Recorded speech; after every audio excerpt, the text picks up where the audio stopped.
Chapter 1: The Cypress Gate. The air thickened, growing heavy and wet against the car's windows. Outside, the narrow asphalt road cracked and surrendered to the encroaching Louisiana swamp. Gnarled cypress trees, draped in funereal shawls of Spanish moss, crowded the roadside, their submerged knees breaking the surface of the stagnant, tea-colored water.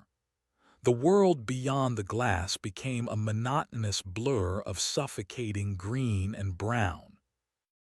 Inside the climate-controlled capsule of the SUV, the silence was of a different quality. It was not peaceful, it was a ceasefire. Ben Carter gripped the steering wheel, his knuckles white. He drove with a rigid focus, his eyes fixed on the crumbling road ahead as if its imperfections were a personal affront. His academic posture, usually relaxed, was now a study in tension. Julia sat in the passenger seat, turned away from him. She watched the oppressive landscape slide past. Her own hands were restless in her lap, twisting a loose thread on the cuff of her linen shirt. For the last 50 miles, since the argument about a missed turnoff near Lafayette, they had not spoken. The argument, like most of their arguments, was not about the turn. It was about the unspoken weight of their choices, a weight that seemed to press down with the same force as the humid air. In the backseat, their two children had built their own fortifications. Leo, 16 and honed to a fine point of adolescent disdain, had his headphones on. The muffled, tinny percussion leaking from the earpieces was his shield against the world, against the simmering resentment that filled the front seats. His gaze was vacant, lost in the screen of his phone. Sophie, 8 years old, sat beside him, quiet and observant. She held a worn sketchbook in her lap, but she wasn't drawing. Her small face was serious, her eyes wide as she took in the primeval scenery. She seemed to be the only one truly seeing it, not as an obstacle or a backdrop, but as a place with its own presence. "Are we almost there?" Sophie's voice was small, cutting through the strained quiet. Ben's jaw tightened for a moment before he answered. He forced a measure of cheer into his tone. "Almost, sweetie. The GPS says another mile or two. It should be right up here." He glanced at the dashboard display, a modern oracle in this ancient land.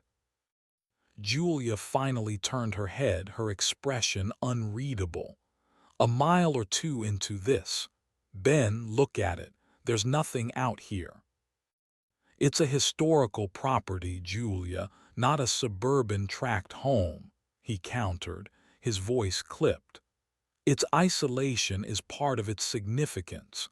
The Devereux plantation was a world unto itself, self-contained. That's what makes its architectural and economic record so unique."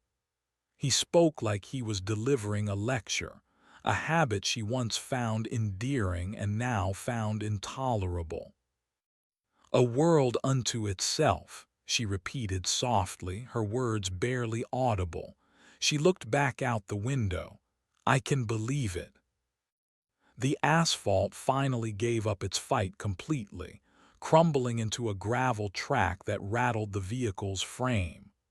The trees pressed closer, their branches scraping against the roof like skeletal fingers. The air, even through the vents, seemed to carry a new scent, the rich, loamy smell of decay and damp earth, a smell as thick as molasses. And then they saw the gate. It was a magnificent ruin. Two massive pillars of brick, streaked with green and black mildew, stood on either side of the track.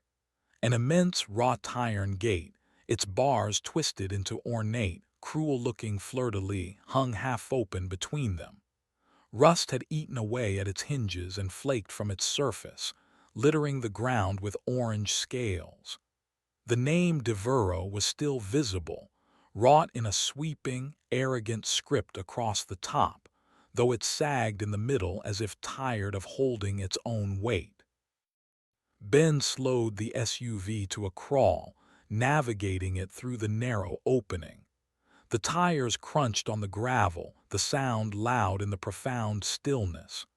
As soon as they passed the threshold of the gate, the world seemed to change.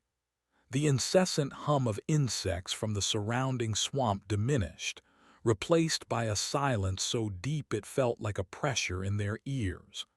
The air grew still, the Spanish moss hanging limp and motionless. "Whoa," Leo muttered, pulling off his headphones. The absence of sound had penetrated even his wall of adolescent noise. It's like someone hit the mute button. Ben stopped the car. The driveway ahead was a long, straight avenue, flanked on both sides by a colonnade of ancient live oaks. Their massive, gnarled branches, heavy with moss, met overhead, forming a dark, solemn tunnel. Sunlight struggled to pierce the canopy, dappling the ground in sickly, shifting patterns. "This is it," Ben said, a note of academic reverence in his voice. He was out of the car before Julia could respond, his eyes scanning the property, his mind already cataloging, analyzing. He was a historian in his cathedral. Julia opened her door and stepped out. The heat was a physical blow, a wet, heavy blanket that stole her breath. It clung to her skin, her clothes. She could taste the decay on her tongue. Her gaze was pulled down the long, dark tunnel of oaks. At the far end, shrouded in shadow and distance, stood the house. It did not rise so much as it slumped. A two-story manor, its white paint peeled away in great leprous patches to reveal the dark, weathered wood beneath. Four massive Doric columns, stained and cracked, supported a sagging upper balcony. Dark, vacant windows stared out from the facade like the hollow sockets of a skull. The house was enormous, imposing, and yet it seemed to be sinking into the earth, surrendering to the relentless gravity of the swamp. "It's bigger than the pictures," Julia managed to say. A shiver traced its way down her arms, a reaction at odds with the suffocating heat. Sophie and Leo joined them, standing beside the car and staring down the oak-lined path. "It's a dump," Leo pronounced, though his voice lacked its usual conviction. He scanned the tree line, his eyes wary. "A creepy, falling-apart dump." Sophie said nothing. She clutched her sketchbook to her chest and took a small step closer to her mother. Her eyes were fixed on the house. "It's a masterpiece of Creole American architecture," Ben corrected automatically, walking a few paces down the drive. He gestured with a broad, enthusiastic sweep of his arm. "Look at the lines. The raised main floor, the hipped roof. It was built to dominate the landscape, to project power." "It looks like it lost," Julia murmured. Ignoring her, Ben turned to the kids. "Come on, let's go get checked in. The developer, Vance, said he'd have the keys left with the groundskeeper if there is one." He started toward the house, his excitement overriding the oppressive atmosphere. He was seeing history, a project. They were seeing a tomb. Julia hesitated, then took Sophie's hand. "Come on, sweetie." Leo shoved his hands in his pockets and followed his father, affecting an air of profound boredom. Julia and Sophie trailed behind, walking more slowly. The crunch of their footsteps on the gravel seemed sacrilegious in the heavy silence. Julia's eyes darted left and right, scanning the dark woods that bordered the driveway. She had the distinct and uncomfortable sensation of being watched, not by a person, but by the place itself. The trees, the shadows, the still, heavy air. It was all an immense, living organism, and they were intruders in its belly. As they drew closer, the scale of the house's decay became more apparent. The porch steps were warped. A shutter hung from a single hinge, swinging with a faint, rhythmic squeak. A large, dark stain spread down the brickwork from an upper window, like a weeping wound. At the foot of the main stairs, Ben stopped, frowning. "There's no one here. Vance said he'd leave a note." He scanned the porch, then his eyes fell on a small, rusty hook next to the massive front door. A single, ornate iron key hung from it. "Ah, there we are. Old-fashioned, I'll give him that." He bounded up the steps, his shoes thudding heavily on the warped wood. Julia, Leo, and Sophie followed, their own steps more tentative. The air on the porch was even hotter, trapped under the overhang, thick with the smell of dust and dry rot. Ben took the key. It was heavy in his palm, the iron cool despite the heat. He inserted it into the lock of the enormous front door. The mechanism was stiff. He had to put his shoulder into it, grunting with effort. With a deafening shriek of protesting metal, the lock turned. The door swung inward on a long, slow groan, opening into darkness. A gust of air billowed out from the house, not cool but stale and dead, carrying the scent of 100 years of dust and forgotten things. Ben stood at the threshold, silhouetted against the gloom.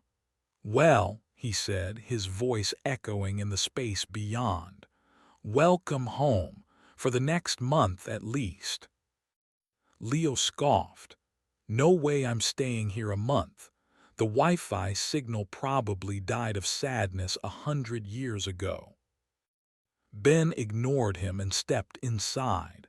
Leo followed, pulling out his phone as if to test his theory. Julia paused at the doorway, her hand tightening on Sophie's. She peered into the cavernous foyer. A grand staircase swept upward into the shadows of the second floor. The air was thick with dust motes, dancing in the faint light slanting from the open door. To the right, a massive, grime-covered portrait hung above a fireplace. It depicted a severe-looking man with a cruel mouth, flanked by a pale woman and two stiffly posed children. Their painted eyes seemed to stare directly at her. "Ben," Julia's voice was a whisper. He was already exploring, his footsteps echoing on the hardwood floor of an adjoining room. "Incredible. The original cypress flooring is almost entirely intact." Sophie pulled her hand free from her mother and took a tentative step inside. Her small feet made no sound on the dusty floorboards. Her gaze was not on the staircase or the portrait, but on something small, half hidden in the shadows near the base of the newel post. She knelt, her small fingers reaching out.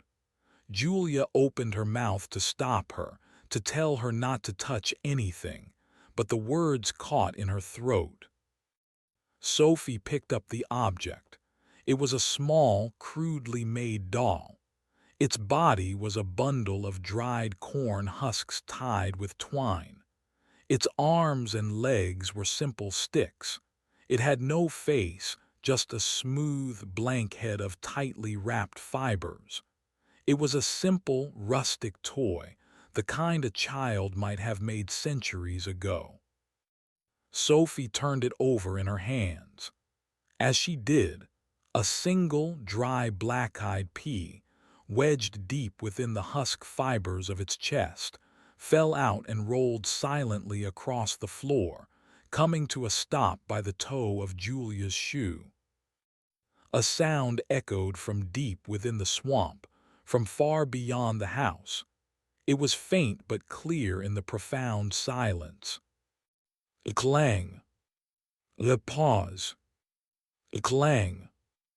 The rhythmic, metallic sound of a heavy hammer striking an anvil. Leo looked up from his phone. What was that? Ben reappeared in the doorway of the drawing room, a frown on his face. Probably just some oil pump or something from a neighboring property. Julia did not think it sounded like an oil pump. It sounded old. It sounded deliberate. And it sounded like it was getting closer. "Mommy," Sophie said, her voice a small, troubled whisper, "the dolly is crying." Julia looked down. Sophie was holding the faceless doll up to her ear. Of course, it wasn't crying. It was impossible. But in the dead, watchful silence of the Devereaux plantation, surrounded by the ghosts of what had been, Julia was not entirely sure. The hammer blows continued, a slow, steady heartbeat for a house that should have died long ago. Clang, clang, clang. Chapter 2. The Mockingbird's Song. The first night was a siege of sound and silence. The rhythmic clanging of the phantom hammer faded with the last of the light, but the quiet that replaced it was worse. It was a listening quiet, a held breath. Every creak of the old house settling, every skittering noise from within the walls was amplified into something monstrous. They ate sandwiches from a cooler in the cavernous, dusty dining room, the beam of a single flashlight creating a small, trembling island of light in a vast ocean of darkness. The house's electricity, Vance had assured them via text, would be turned on by the parish utility company in the morning. For now, they were in the 19th century. Ben, ever the pragmatist, tried to make a game of it, telling historical anecdotes about life before electricity. His voice, usually so confident, sounded thin and hollow in the immense room.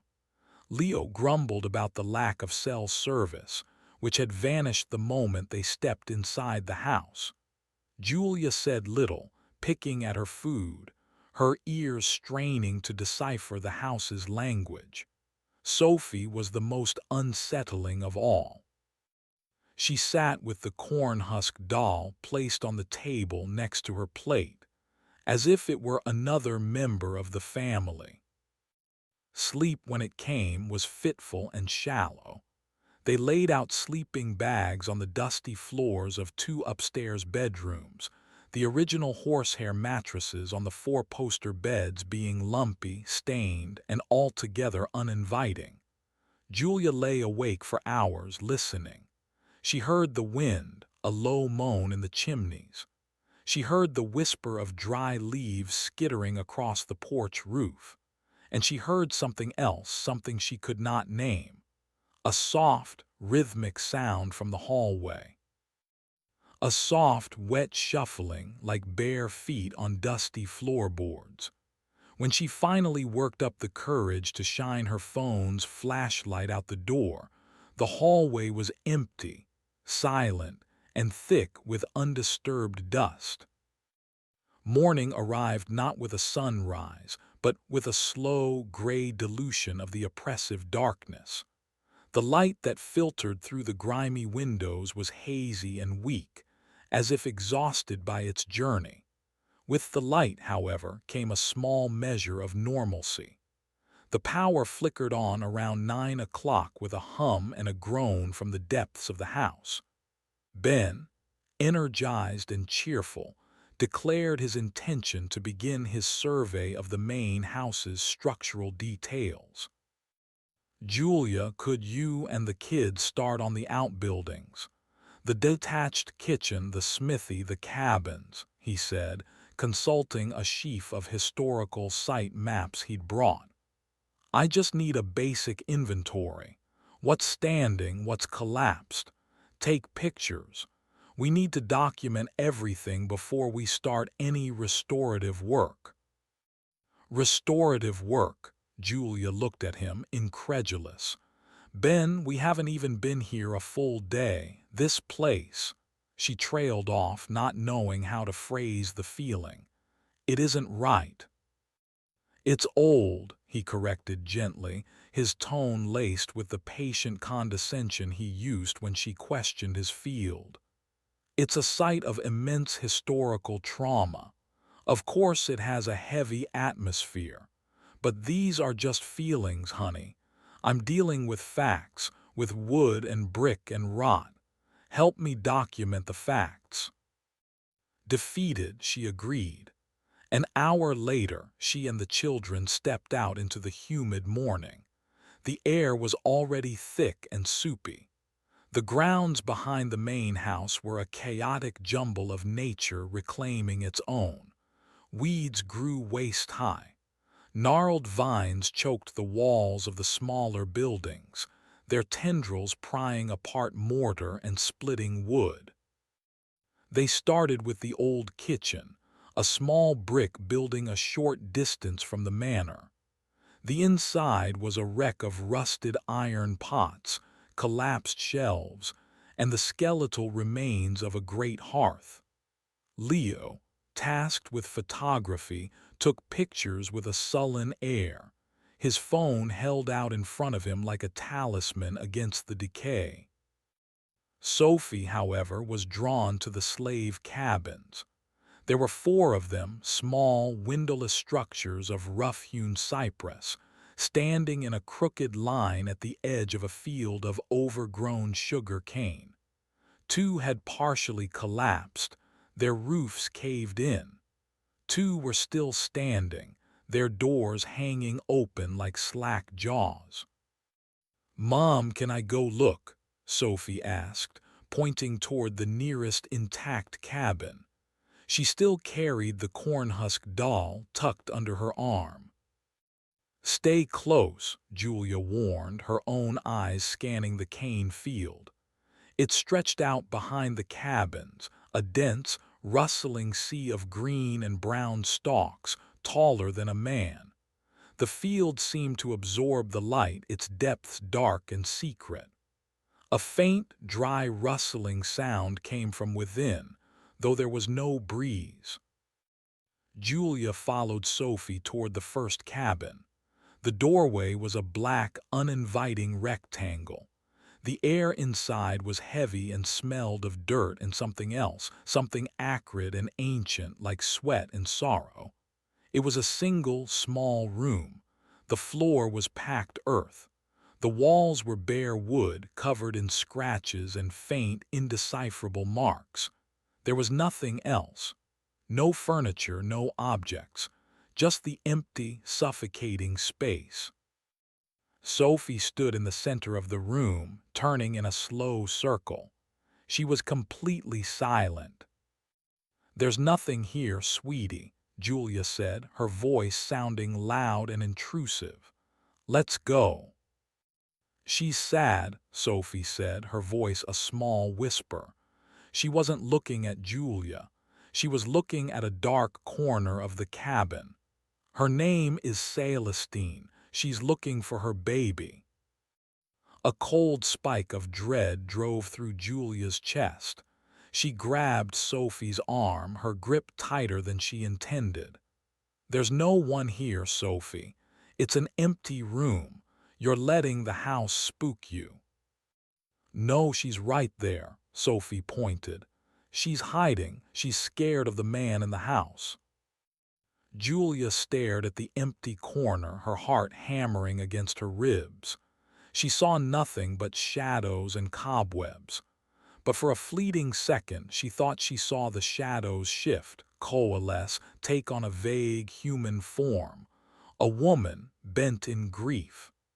It was gone as soon as she blinked, a trick of the light, an illusion born of fear and suggestion. It had to be. "We're leaving now," Julia said, her voice trembling. She pulled a stunned Sophie out of the cabin and back into the oppressive sunlight. "You hurt my arm," Sophie said, rubbing the spot. "I'm sorry, baby, I'm sorry. Just stay away from the cabins, okay? They aren't safe." They moved on to the smithy, a ruined stone structure near the edge of the swamp. Its roof was gone and a large tree grew up through its center. The great forge was a pile of rubble, and the massive anvil, pitted with rust, lay on its side in the weeds. Leo kicked at it. "This is boring," he announced. "There's nothing here but junk." He wandered off toward the cane field, ignoring Julia's call to stay close. He held his phone up, trying to find a signal, a link to the outside world. "Leo, get back here," Julia shouted, her patience frayed. "Just a second," he yelled back, his voice already sounding distant. He disappeared between two towering rows of sugar cane. Julia felt a surge of panic. "Leo." The rustling from the field grew louder, more agitated. It wasn't the sound of wind in leaves anymore. It was a dry, rasping sound, like thousands of tiny, sharp bones rubbing together. It seemed to come from all directions at once. "Okay, okay, I'm coming." Leo's voice was closer now, but it held a new note of alarm. He stumbled back out of the cane, his face pale. "Weirdest thing. I walked in about 20 feet, turned around, and the path was gone. It was like the stalks moved." "I told you to stay close," Julia snapped, her fear making her sharp. "It's just a bunch of plants, Mom," he shot back, regaining his composure. "Don't have a panic attack." But his eyes kept darting back to the impenetrable wall of sugar cane. He stayed closer to them for the rest of the morning. The feeling of being watched was no longer a vague sensation. It was a certainty. Julia could feel eyes on her back from the dark windows of the house, from the depths of the cane, from the shadows of the swamp. The L'Esprit des Canfields, the spirit of the fields, she thought, the name springing to her mind from one of Ben's historical texts on local folklore. A collective entity of rage. It was a bird that finally broke her fragile composure. They were walking back toward the main house for lunch when the sound started. It was a mockingbird, perched on the branch of a dead oak tree. But it wasn't singing a normal song. It was mimicking a sound with horrifying perfection. "Help me, somebody help." It was a child's voice, a desperate, sobbing plea. It was unmistakably Sophie's voice. Julia froze, her blood turning to ice. She spun around, her eyes wide with terror. Sophie was standing right beside her, safe, looking up at the bird with a confused expression. "It knows my name," Sophie whispered. The bird let out the sound again, a perfect, chilling replica of a panicked sob. "Mommy, help me." "Shut up," Leo yelled, picking up a rock. He threw it at the bird. He missed, but the creature took flight, its call echoing as it disappeared over the trees. Julia stood rooted to the spot, trembling uncontrollably. A bird couldn't do that. It couldn't replicate a voice, a specific plea for help. It wasn't natural. "Ben!" She screamed his name, a raw, ragged sound. She ran toward the house, grabbing Sophie's hand and pulling her along. Leo followed, his bravado gone, his face ashen. They burst through the back door and into the kitchen, where Ben was sitting at a table, peering at a blueprint through a magnifying glass. He looked up, startled by their frantic entrance. "What on earth is wrong?" he asked, standing up. "This place is playing tricks on us," Julia gasped, trying to catch her breath. A bird! It sounded like Sophie. It was calling for help. Ben's expression shifted from concern to weary exasperation. "Julia, it's a mockingbird. They imitate sounds. Car alarms, other birds, anything. You're letting this place get to you." No, this was different. It was her voice. Her words, she insisted, her voice rising. "And Sophie thinks she's talking to ghosts in the cabins, and Leo got lost in the cane field because he said the plants moved." Leo, wanting to distance himself from his mother's hysteria, immediately backpedaled. "I didn't say they moved. It was just thick. I got turned around." Ben put his hands on Julia's shoulders. "Honey, listen to me. We are all tired. We're in a strange, creepy old house. Our minds are playing tricks on us. It's a documented psychological phenomenon. Let's have some lunch, and then we can try to call Vance and see if he knows any more about the groundskeeper." "You don't believe me," she said, her voice flat. She pulled away from him. "I believe you are stressed," he said carefully. "I believe you are letting your imagination run wild." A loud bang from upstairs cut him off. It sounded like a heavy door slamming shut. All four of them froze, their heads turning toward the ceiling. "Probably just the wind," Ben said, but his voice lacked conviction. "All the windows are closed," Leo pointed out quietly.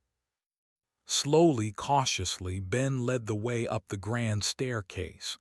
Julia followed close behind, her heart a frantic drum against her ribs. The upstairs hallway was dim and silent. They checked the first bedroom, the one the kids had used. The door was open. They checked the second, where she and Ben had slept. Open. They moved down the hall toward the master suite at the very end. The door was a massive thing of dark, heavy wood, and it was shut. "This was open this morning," Ben said, frowning. "I checked it myself." He put his hand on the large brass doorknob and turned. It didn't budge. He tried again, putting his weight into it. The knob wouldn't move. It was locked.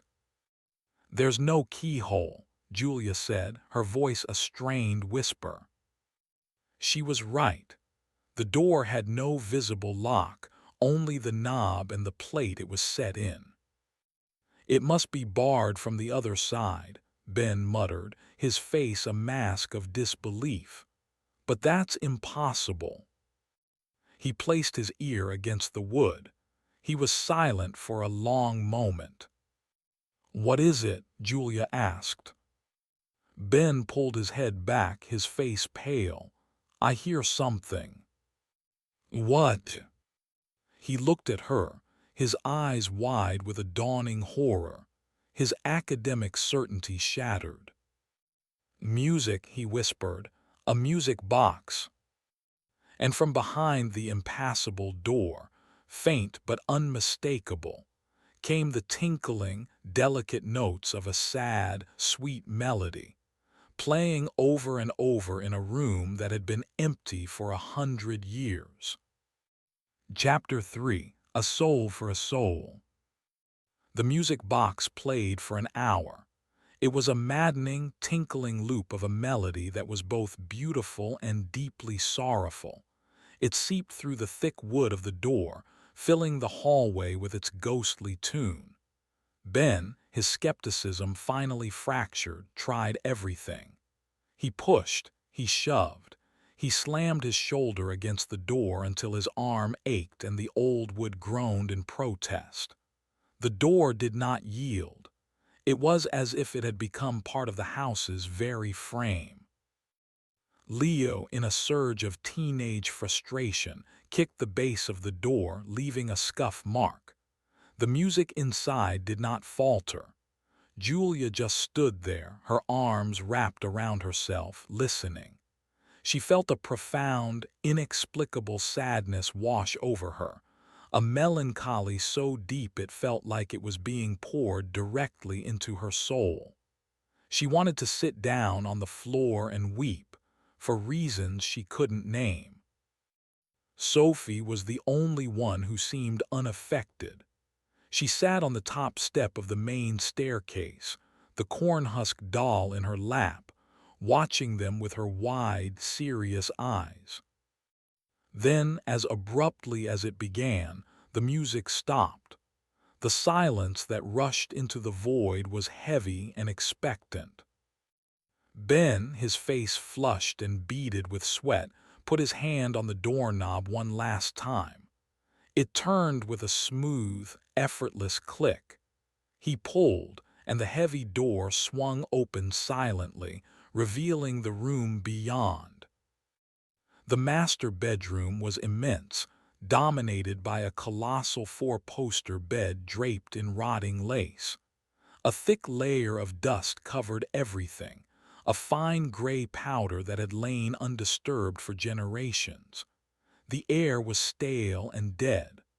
On a small, marble-topped table near the window sat a silver music box, its lid open. There was no one there. Nothing had been disturbed save for the open box. No one dared to step inside. Ben just stared, his mind struggling to reconcile the impossible event with the physical evidence before him. There was no explanation, no trick with wires, no hidden speaker, just a locked room, a music box, and an impassable door that had opened on its own. The house was not just old, it was actively hostile. "I want to leave," Julia said, her voice firm. It was not a request. "Now, Ben, we pack our things and we get in the car and we drive away from this place." This time Ben did not argue. The certainty had been knocked out of him. "You're right," he said, his voice a hoarse whisper. "You're right, we're leaving." The decision was a spark of hope, a release of the crushing pressure. The family moved with a frantic, unified purpose they had not possessed in years. They scrambled to stuff their belongings into their bags, not caring about neatness. Every creak of the floorboards, every shadow in a corner, was now a potential threat. The house seemed to watch their panicked retreat with a silent, waiting amusement. Within 30 minutes, they were back at the SUV, throwing their bags into the back. The oppressive heat of the day seemed to have intensified. The silence of the grounds was still absolute. "Let's go," Ben said, sliding into the driver's seat. He jammed the key into the ignition and twisted it. The engine turned over, whirring weakly, but it did not catch. Whir, whir, click. "Come on," he muttered, pumping the gas pedal. He tried again. Whir, whir, click. A silence. "What's wrong with it?" Julia asked, her voice tight with rising panic. "I don't know," Ben snapped, his own fear making him irritable. "It was fine on the drive here. The battery can't be dead." He tried again and again, but the result was the same. The engine was dead. The silence that followed his final attempt was profound, broken only by the sound of his own heavy breathing. Leo was already out of the car, his phone held high above his head. Nothing, no service at all, not a single bar. They were stranded. "The main road can't be more than a couple of miles," Julia said, her mind racing. "We can walk. We can walk and flag someone down." It was their only option. Ben grabbed a bottle of water from the cooler.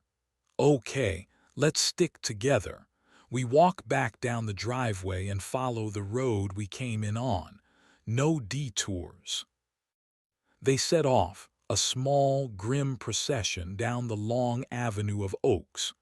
The oppressive canopy of branches seemed to press down on them, the dappled light like the patterns on a predator's skin. The house watched them go, a silent, hulking presence at their backs. Julia refused to look back at it. She fixed her eyes on the rusted gate at the far end of the drive, a promise of escape. The walk was grueling.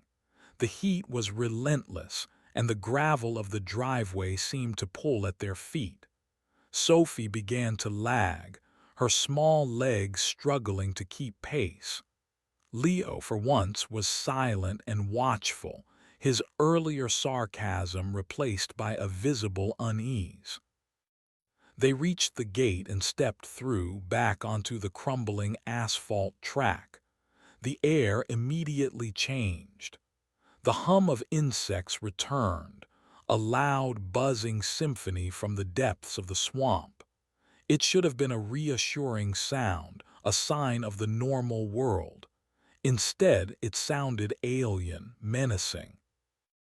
They started down the road, Ben in the lead. They walked for what felt like an eternity, the scenery unchanging. The same gnarled cypress trees, the same black water, the same oppressive green. "Ben," Julia said, her voice strained, "this doesn't seem right. We should have reached the main road by now." He glanced at his watch. "We've only been walking for 20 minutes. But he looked uncertain. He scanned the road ahead. It stretched on, disappearing around a gentle curve. They kept walking. The sun beat down. Sweat poured down their faces, stinging their eyes. Sophie began to cry softly, complaining that her feet hurt. "Just a little further, sweetie," Ben encouraged, though his own confidence was evaporating.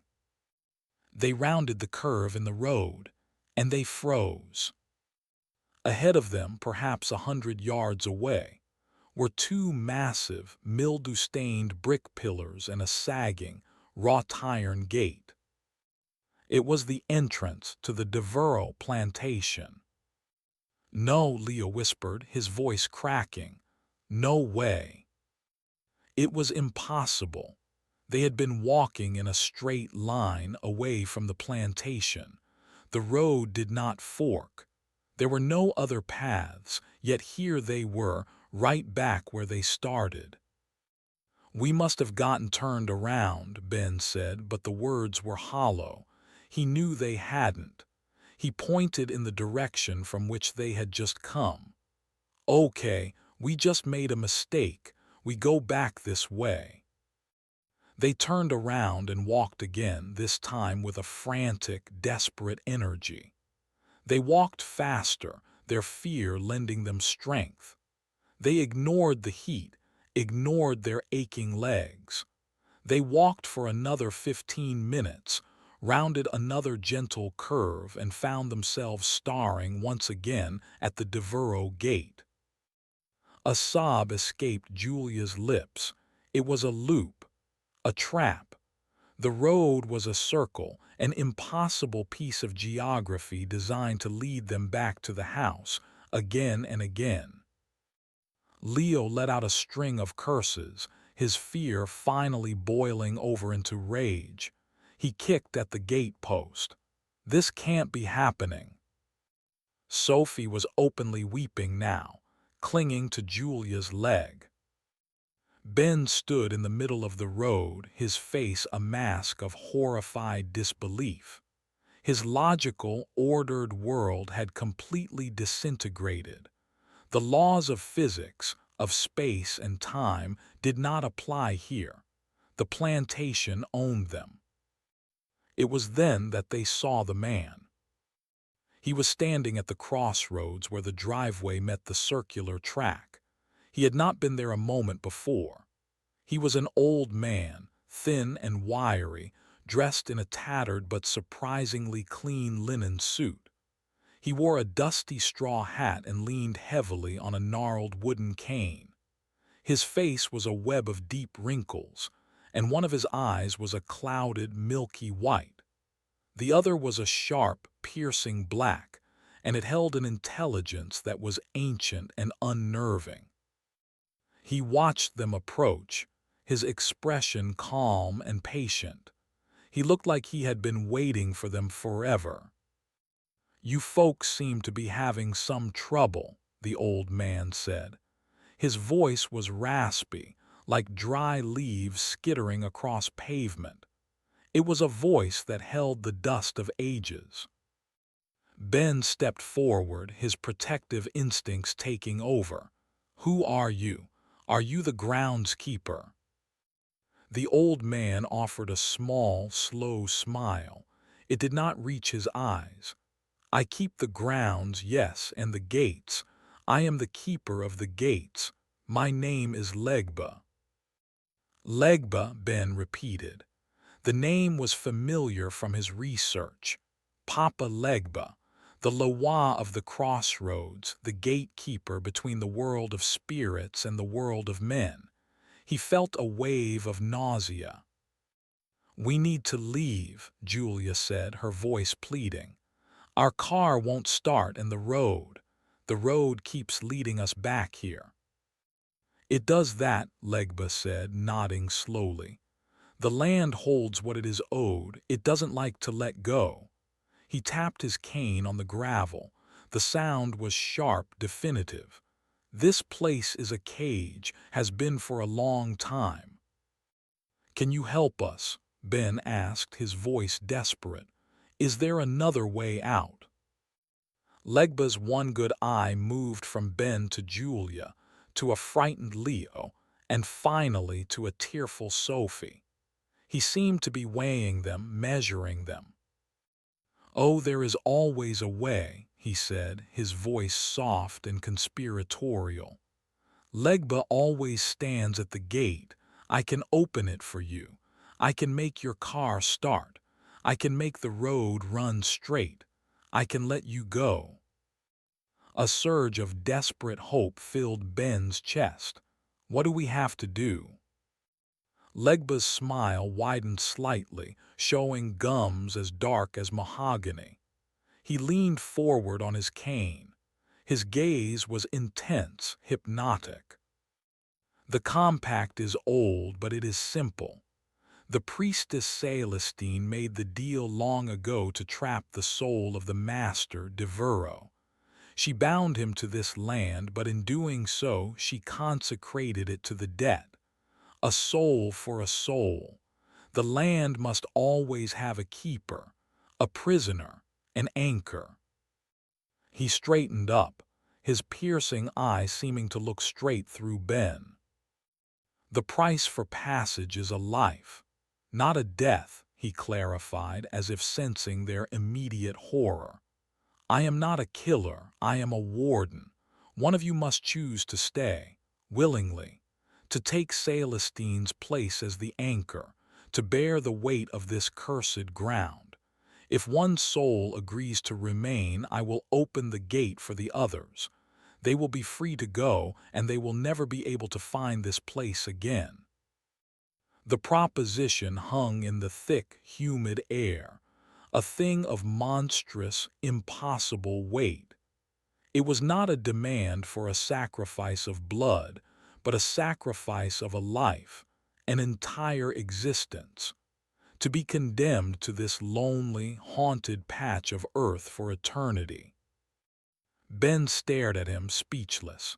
He looked at Julia, at Leo, at Sophie. The choice was unthinkable. a cruel cosmic riddle with no right answer. Legba saw the horror on their faces. He chuckled, a dry, rattling sound. It is a hard bargain, but it is the only bargain there is. When you have made your choice, come and find me. I am always at the crossroads.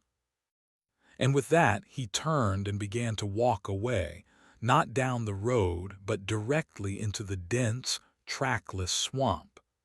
He did not push aside branches or stumble on roots. He simply walked, and the swamp seemed to open up before him and swallow him whole, leaving no trace he had ever been there. The family stood alone at the crossroads, trapped not just by a malevolent geography, but by an impossible choice. The silence that descended was filled with the unspoken question, the horrifying calculus that had just been laid at their feet. Who would they sacrifice to save themselves?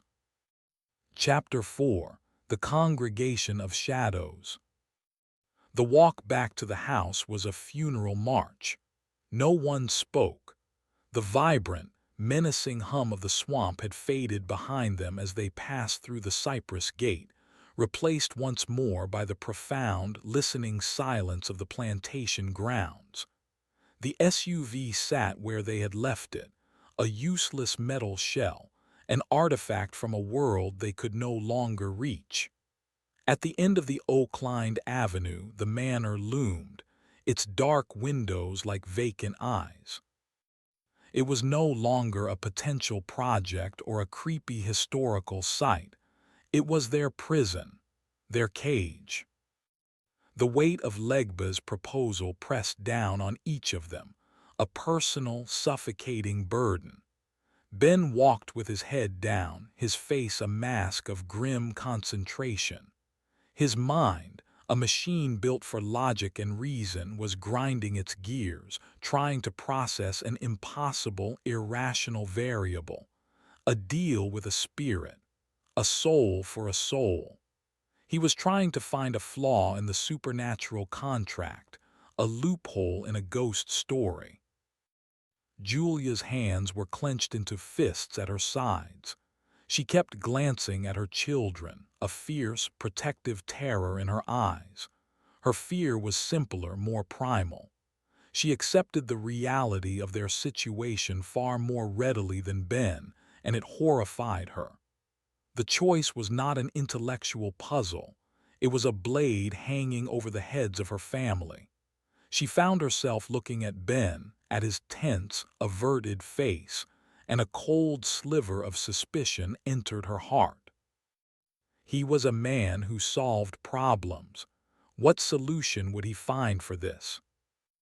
Leo trudged behind them, his face pale and sullen. The encounter with Legba had stripped him of his teenage armor. He was 16, old enough to understand the full, hideous scope of the bargain. He kept his distance from his parents, his eyes darting between them. He saw the way his father refused to meet his mother's gaze. He saw the way his mother's hand hovered near Sophie. He was suddenly, terrifyingly aware of his own position in the family hierarchy, the difficult son, the expendable one. Sophie was the only one who seemed outwardly calm, though she clung tightly to Julia's hand. She still carried the cornhusk doll. She looked up at the looming house not with fear, but with a strange, sorrowful empathy, as if she were returning to a home she knew was deeply unhappy.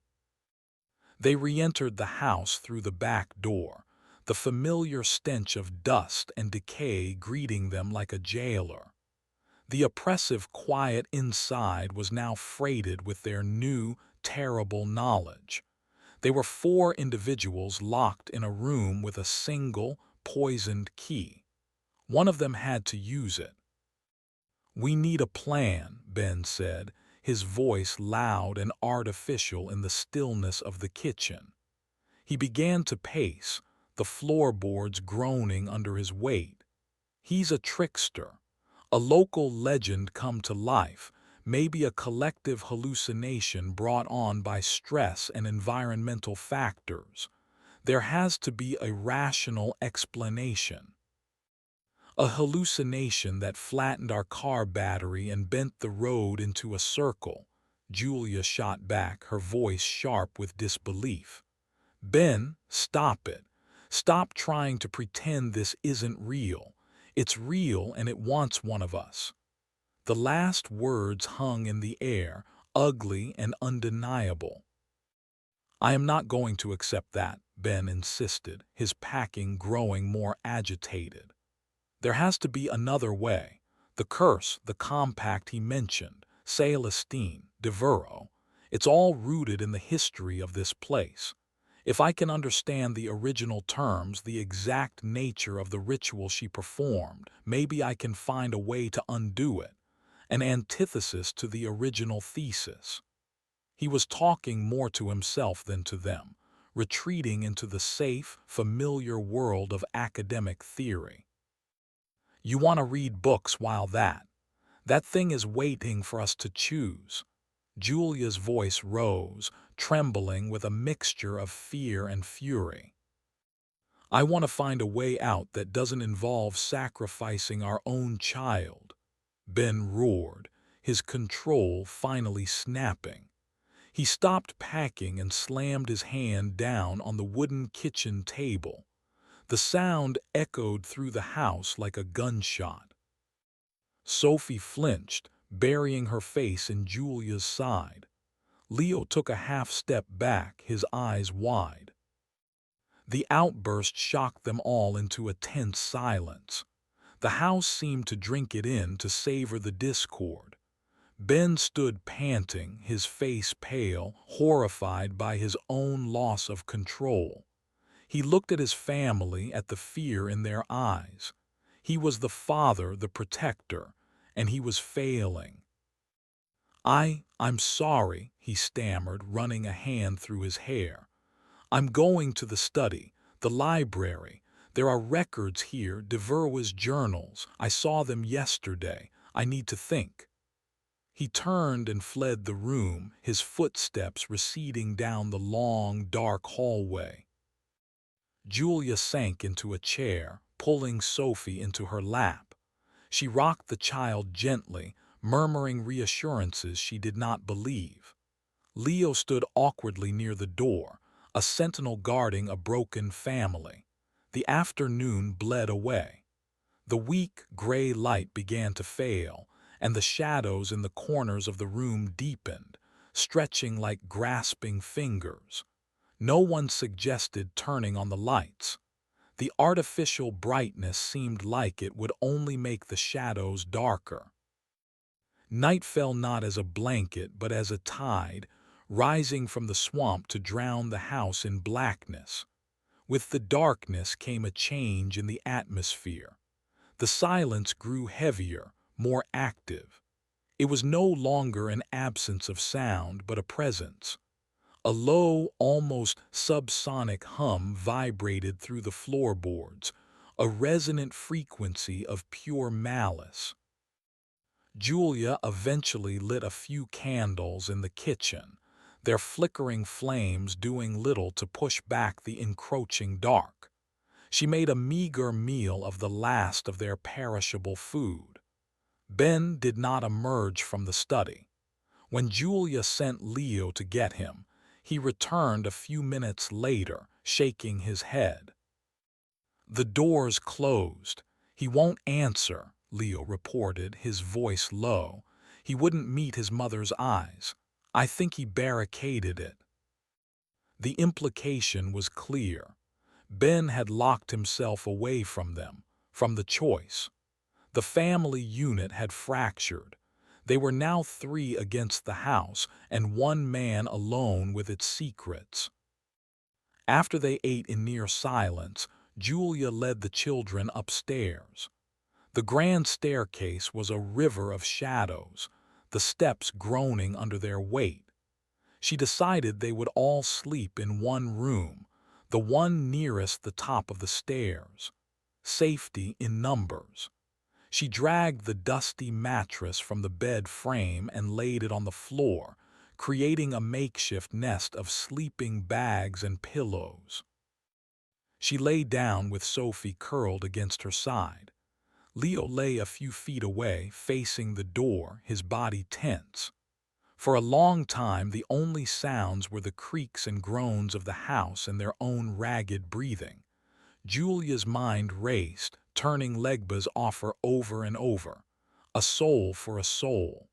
She looked at Sophie, sleeping peacefully, her small face untroubled. She looked over at Leo, a silhouette in the candlelight, a young man on the cusp of a life he might never get to live. She thought of Ben, locked away in the study. The choice was of venom, and it was already poisoning them. It started subtly. At first, Julia thought her eyes were playing tricks on her in the flickering candlelight.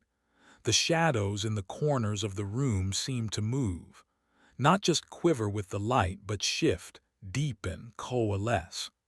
The shadow cast by a tall wardrobe seemed to stretch, elongating itself along the floor toward their mattress.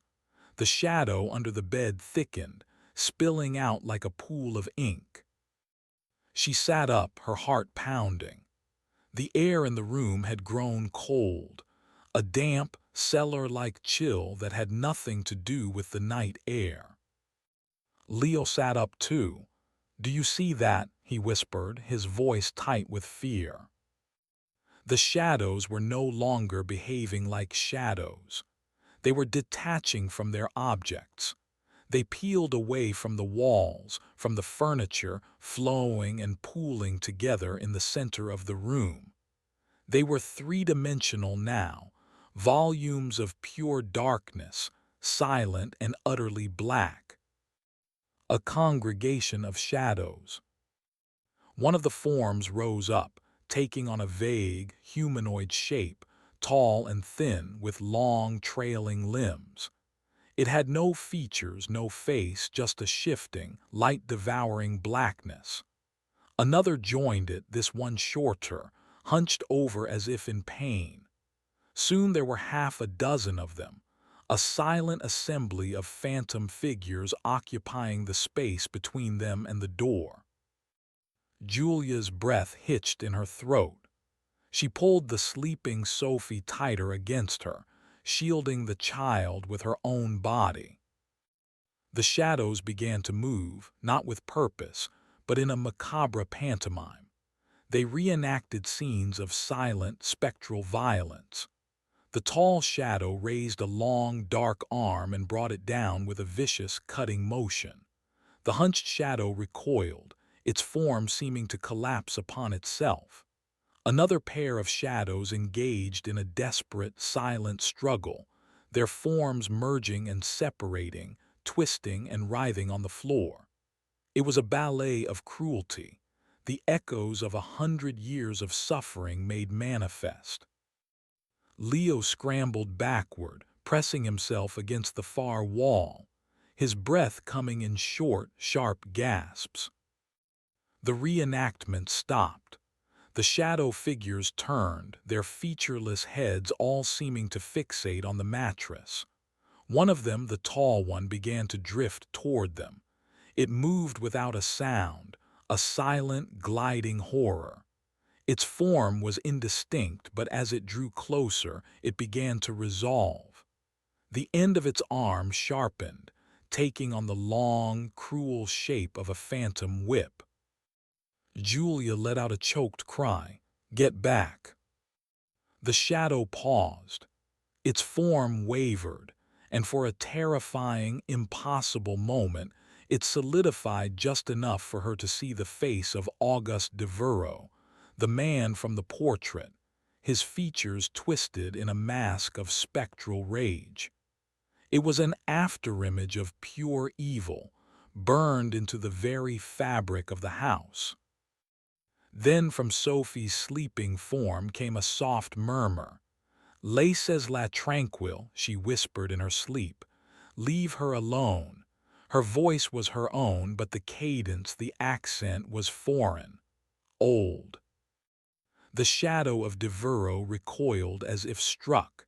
Its form dissolved, flowing back into the general pool of darkness. The other shadows wavered, their pantomime of violence faltering. Another sound came from the hallway, a soft, wet, shuffling noise. The same sound Julia had heard the night before.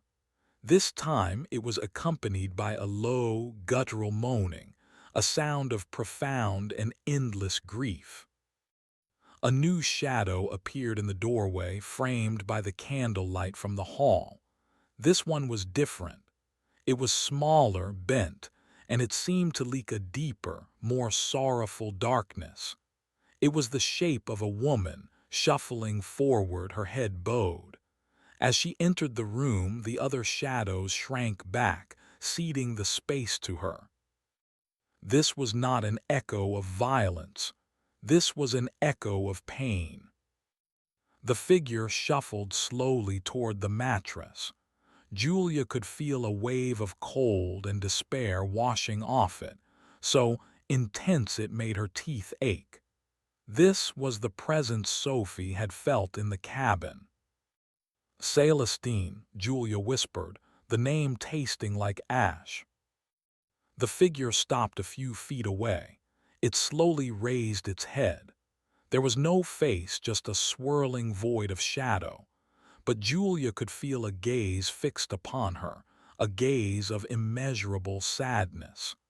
The figure raised a shadowy hand, not in a threat, but in a gesture of pleading. It pointed a long, dark finger, not at Julia, but at the sleeping form of her daughter. Then it pointed toward the door, toward the rest of the house. The message was clear, a silent, desperate warning. She is in danger here, you all are. Suddenly, the shadowy form of Celestine dissolved, not into a pool, but into a frantic wisp of smoke, as if frightened away. The other shadows in the room stirred, their violent energy returning. The tall shadow of Devereux began to coalesce again, its form more solid this time, more menacing. Leo found his courage. He grabbed the heavy glass water pitcher from the bedside table and hurled it. It flew through the shadow, which offered no resistance, and shattered against the far wall. "We have to get out of here," he yelled, scrambling toward the door. The shadows surged toward him, moving to block his path. But before they could reach him, a new light flooded the hallway. Ben stood there holding a lit kerosene lamp, its bright, steady flame casting the monstrous shadows into sharp relief. In his other hand he held a large, leather-bound book. His face was pale and grim, his eyes wide with what he had seen. He had not been hiding. He had been arming himself with knowledge. "Julia, Leo, get Sophie, get behind me, now," he commanded, his voice shaking but firm. He held the lamp aloft like a torch. The shadows, caught in the lamp's bright, clean light, hissed and recoiled, their forms thinning, becoming translucent. The entity of Devereux seemed to melt away, retreating back into the darkness from which it had spawned. Julia, shaking, scooped up the still sleeping Sophie. Leo scrambled to his feet and rushed to his father's side. They huddled together in the doorway, a small, terrified family, bathed in the protective circle of a single flame, holding the legion of darkness at bay. Ben looked at Julia, his eyes filled with a terrible understanding.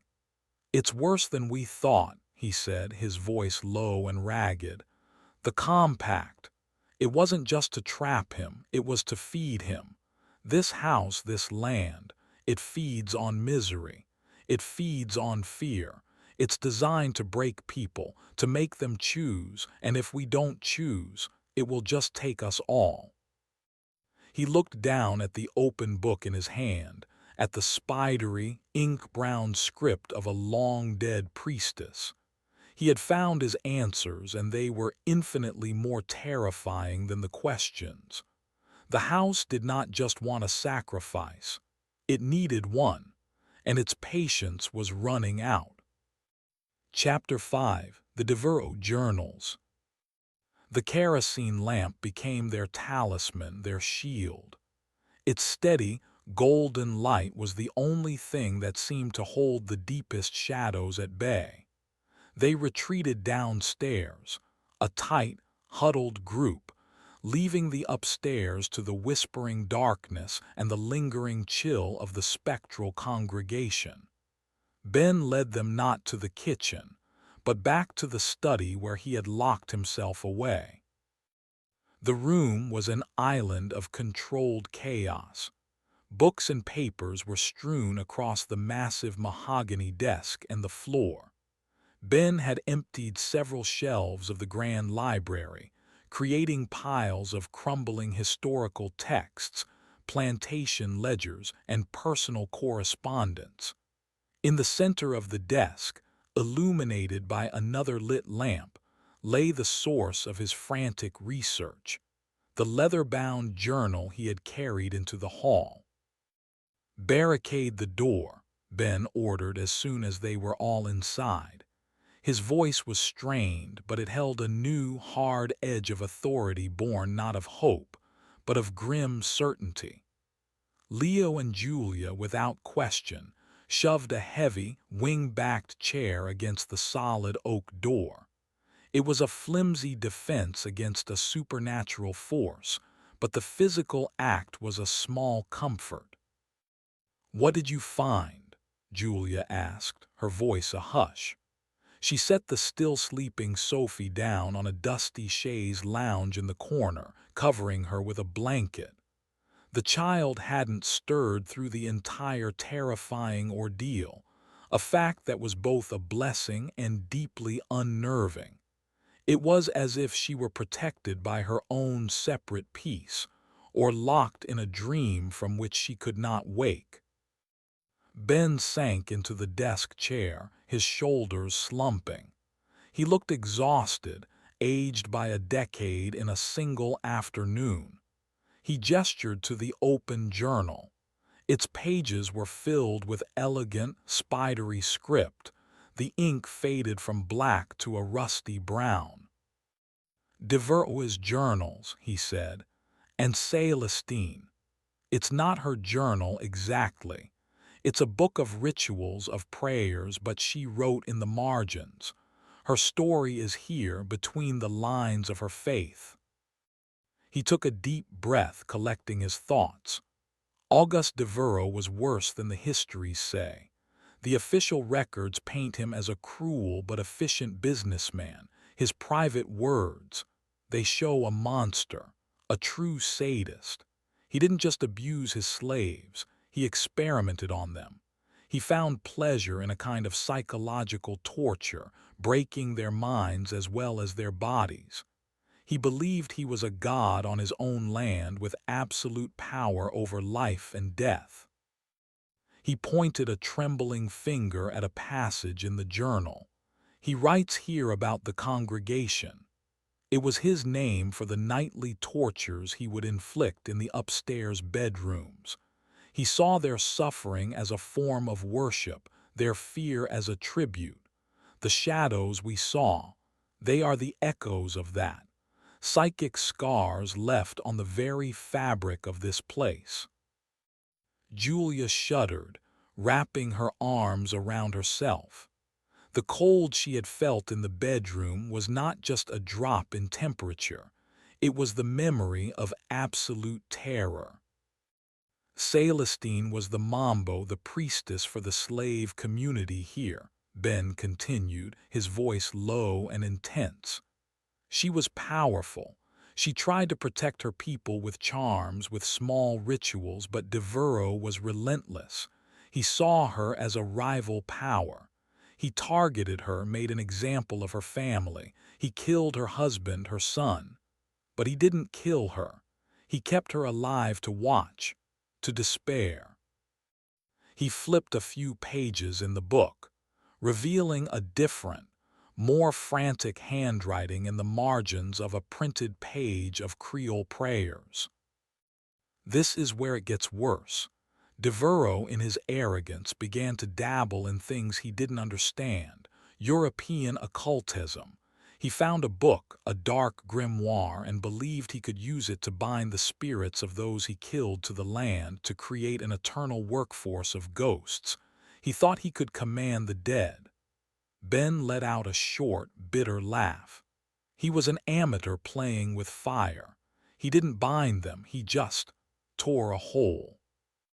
He weakened the veil between worlds on this specific patch of ground. He looked up, his eyes meeting Julia's.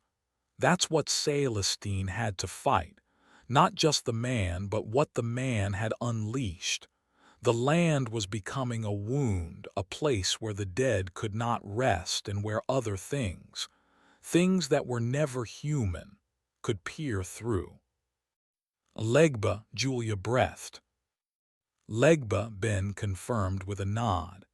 In her desperation, Celestine performed her own ritual, a powerful, dangerous piece of voodoo. She called upon the Loa of the crossroads to be a warden. She made a bargain. She offered herself, her own eternal soul, as the anchor for a curse. The curse had two functions. First, to trap Devereux's soul here after his death, to make him a prisoner in the hell he had created. Second, to seal the tear he had made. To turn the land into a cage, not just for Devereux, but for everything. To keep the horrors in and the innocent out. He paused, the weight of the discovery settling over them. The compact Legba spoke of, a soul for a soul. It wasn't an exchange, it was a renewal of the warden's contract.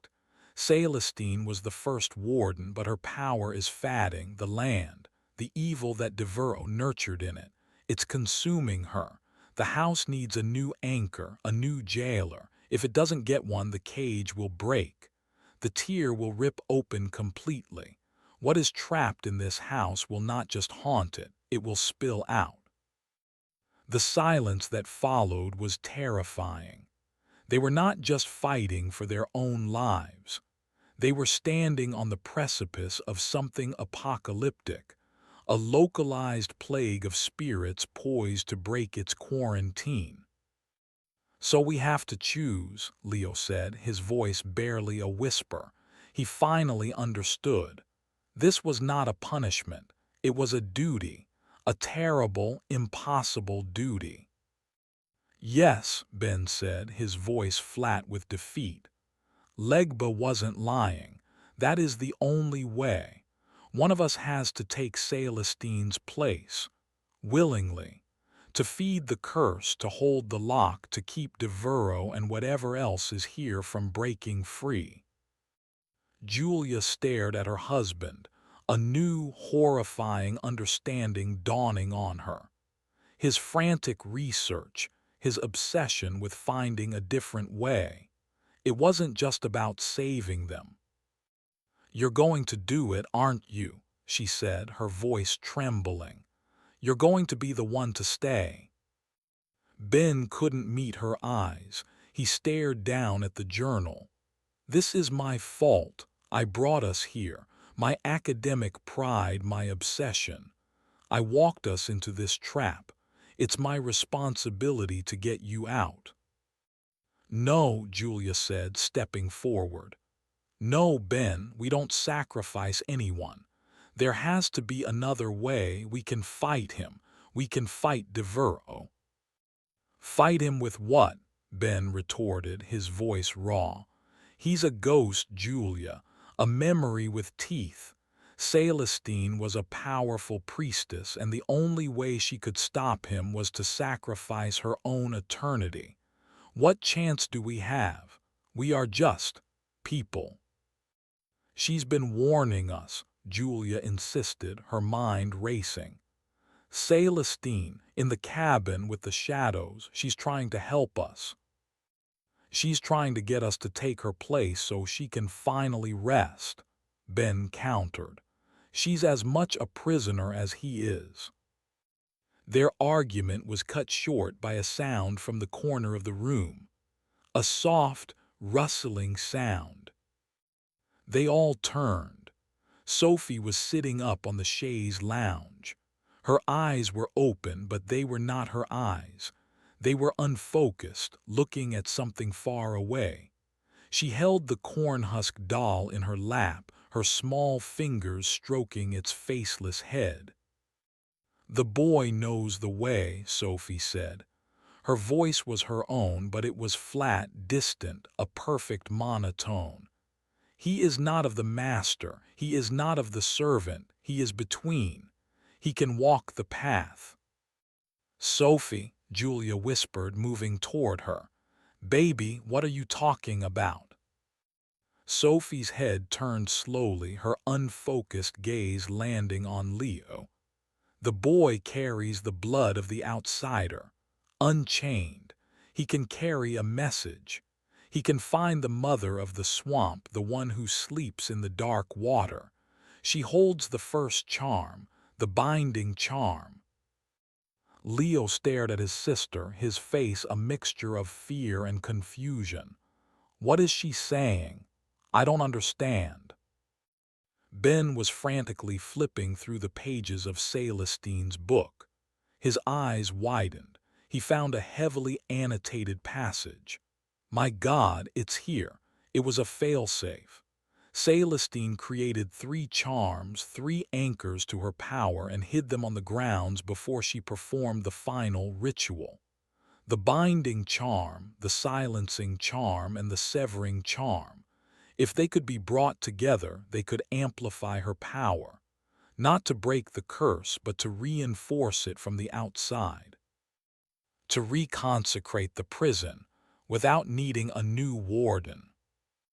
"So there is another way," Julia said, a desperate sliver of hope in her voice.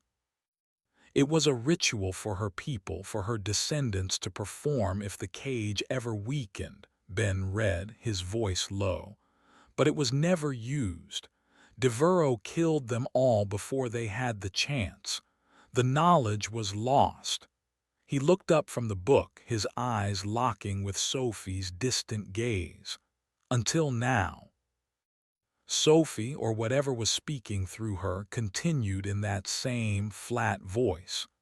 "The crossroads are not the only gate.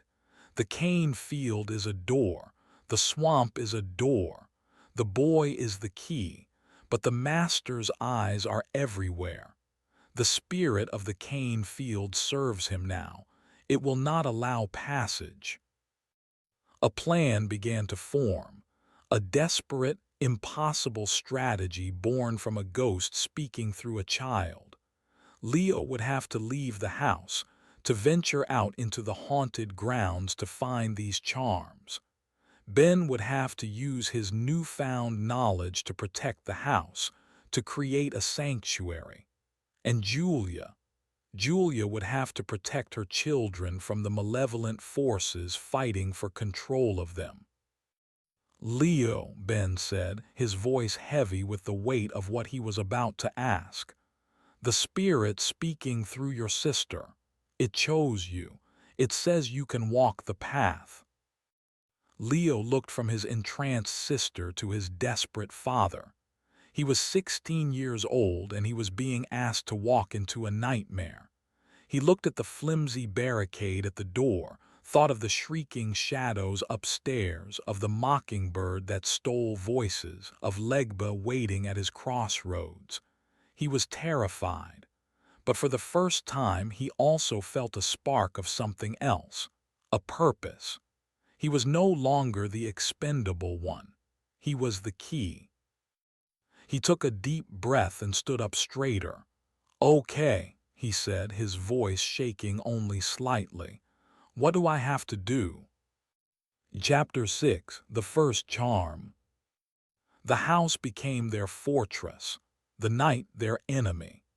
Ben, armed with Celestine's book of rituals, worked with a frantic, scholarly energy. He was no longer a historian. He was a battlefield priest preparing his parish for a siege.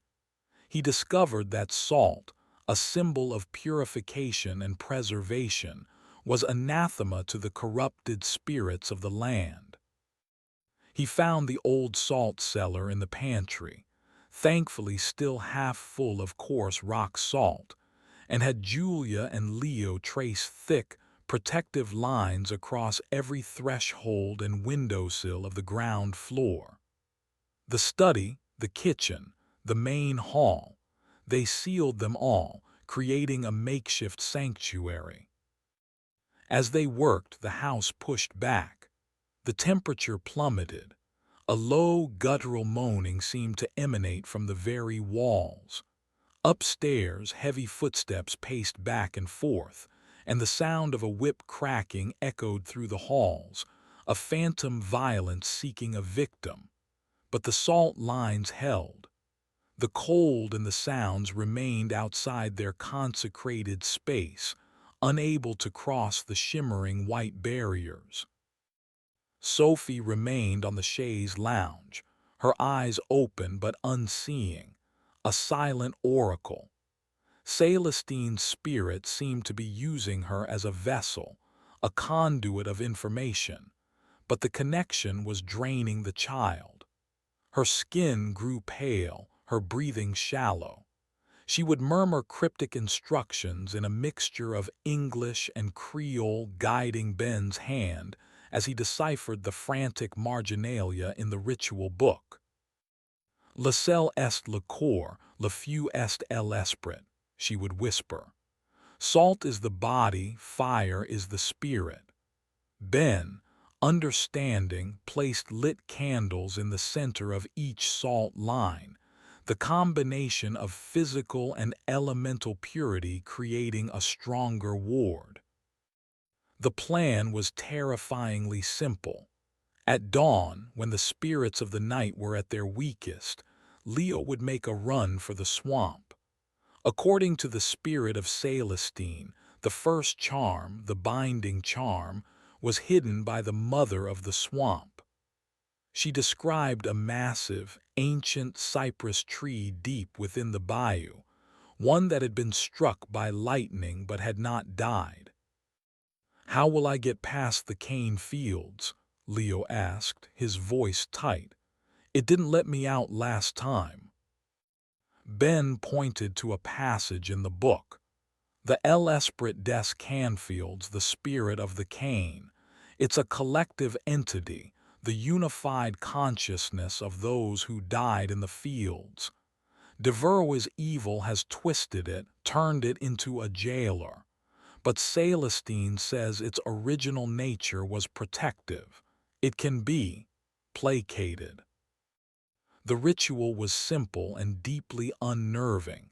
It required an offering, not of blood but of labor. "You must enter the field and perform a task," Ben explained, reading from the text.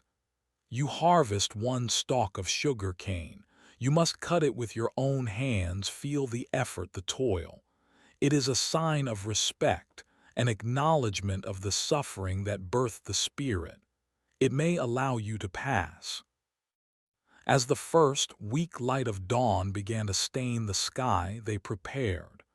Julia found a rusted machete in a decaying garden shed, its edge dull but its weight heavy and real. She gave it to Leo, her hand trembling as she did. "Be careful," she whispered, her heart aching with a fear so profound it was a physical pain. "Don't take any chances. If it's too dangerous, you come back." Leo nodded, his face grim. He looked at his sister, pale and still on the lounge.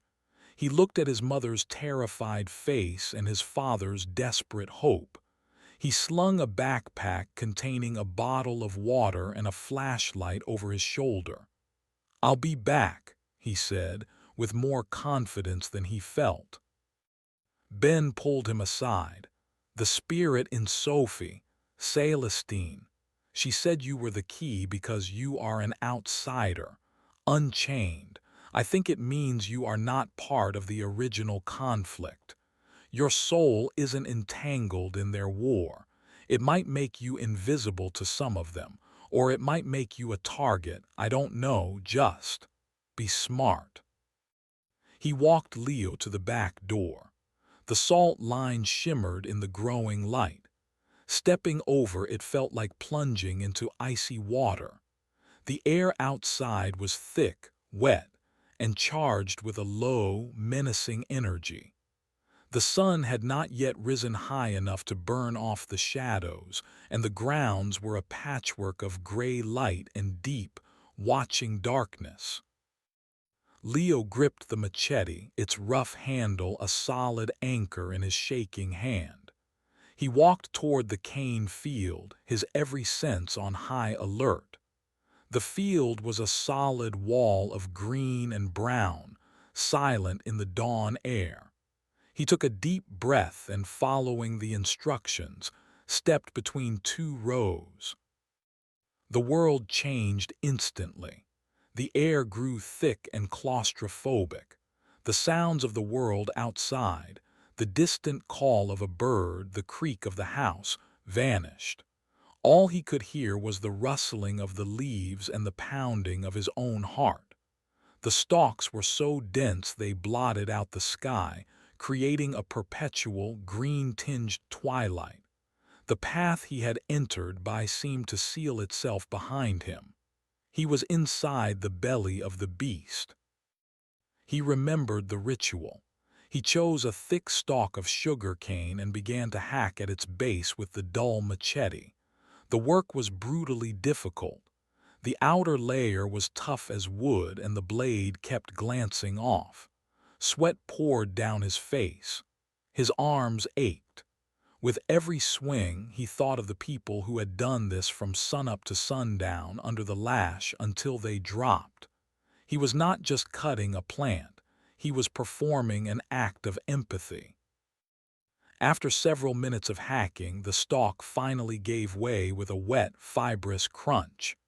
It fell to the ground. Leo stood panting, his arms trembling with exhaustion. He waited. The rustling of the leaves around him seemed to soften, to change its character from menacing to mournful. A narrow path, almost invisible before, seemed to open up before him, leading deeper into the field. He took it. He walked for what felt like miles, the rows of cane a dizzying, monotonous prison. Just as panic began to set in, he saw a break in the green wall ahead. He stumbled out of the cane field and found himself on the muddy, root-choked shore of the bayou. The swamp was another world entirely. The air was thick with the smell of mud and decay. Cypress trees rose from the black, still water like skeletal gods, their branches draped in moss. The water was like polished obsidian, reflecting the gray sky with perfect clarity. The silence here was different from the house's silence. It was ancient, alive, filled with the patient waiting of things that measure time in millennia. He had to find a lightning-scarred tree. He began to pick his way along the shoreline, his sneakers sinking into the soft mud. He scanned the tree line, his eyes searching for the landmark. He saw monstrously large insects, spiders with webs as thick as yarn. A snake slid silently from a low-hanging branch into the black water. He saw the still, watchful shape of a massive alligator, half submerged on the far bank, its eyes like chips of yellow stone.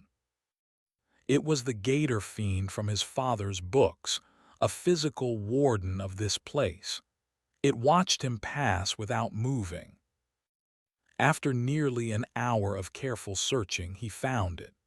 It was a colossal cypress, bigger than any of the others, standing alone on a small spit of land that jutted out into the water. A huge black scar, a river of carbon, ran from its crown down its trunk, a testament to a violent encounter with the heavens. The tree was gnarled and ancient, but it was not dead. A few green branches still sprouted from its upper limbs, a stubborn defiance of its own destruction. This was the place, the mother of the swamp. As he drew closer, he saw that the base of the tree was a tangled mass of exposed roots, like the petrified tentacles of a kraken. And nestled within the central hollow, where the lightning had blasted away the heartwood, was a dark, recessed space. He approached cautiously, his machete held ready. The air around the tree was cold. He peered into the hollow. It was dark, but he could make out a shape inside. It wasn't a box or a bundle. It was a human skeleton, ancient and brown, folded into a sitting position. It was draped in the tattered remnants of cloth and adorned with strings of what looked like animal teeth and river stones. And clutched in its skeletal hands, held to its chest, was a small leather pouch, the binding charm. Leo's breath caught in his throat. He had to reach in and take it from the dead hands of a priestess's guardian. He took a hesitant step forward. A sound stopped him, a soft, wet splash from the water behind him. He spun around. The surface of the black water was disturbed. Ripples spread out in a circle. In the center of the ripples, a head broke the surface. It was not an animal. It was a woman. Her skin was the color of river mud, her hair a tangled mat of black weeds and algae.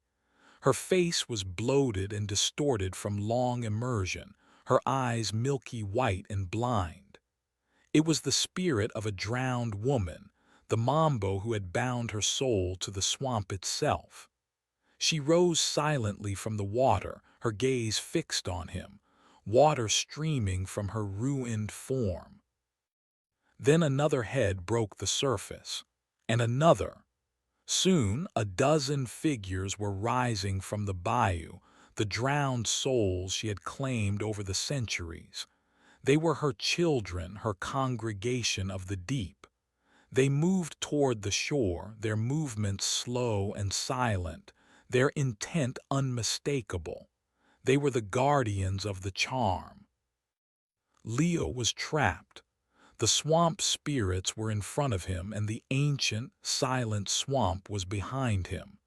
He backed away, stumbling over a root, his eyes wide with terror.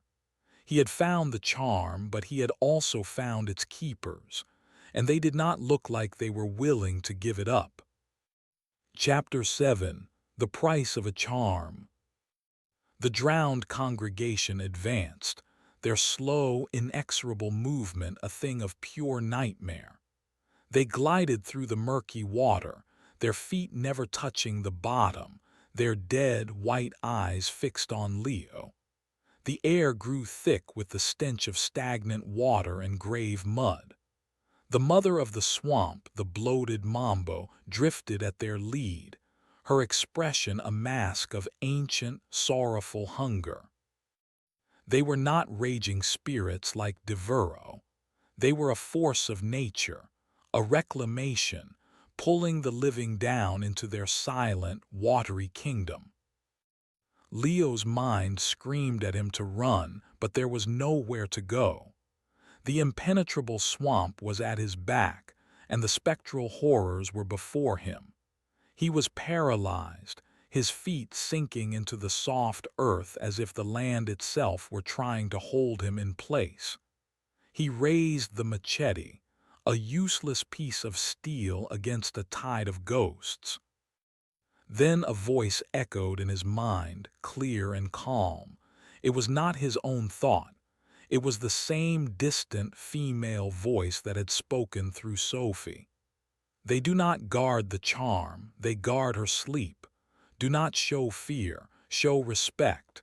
You are not here to steal, you are here to borrow. The instruction was insane. How could he not show fear?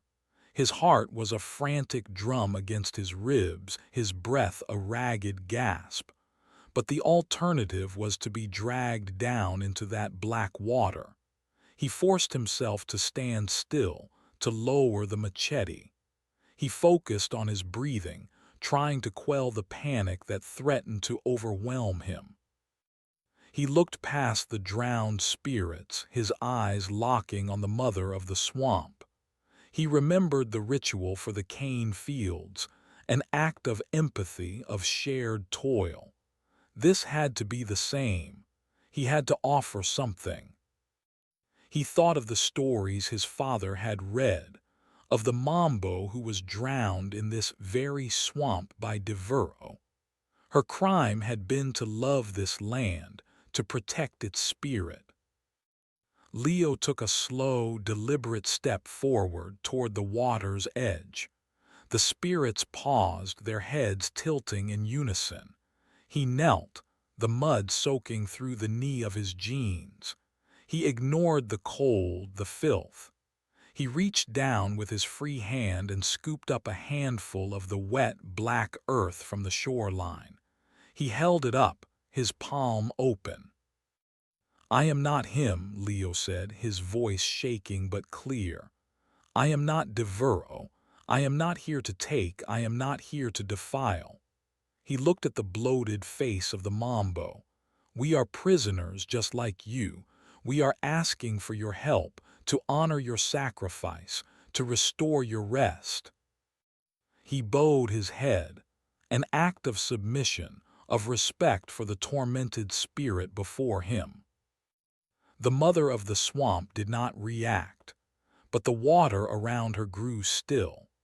The other drowned figures became translucent, their forms wavering like heat haze.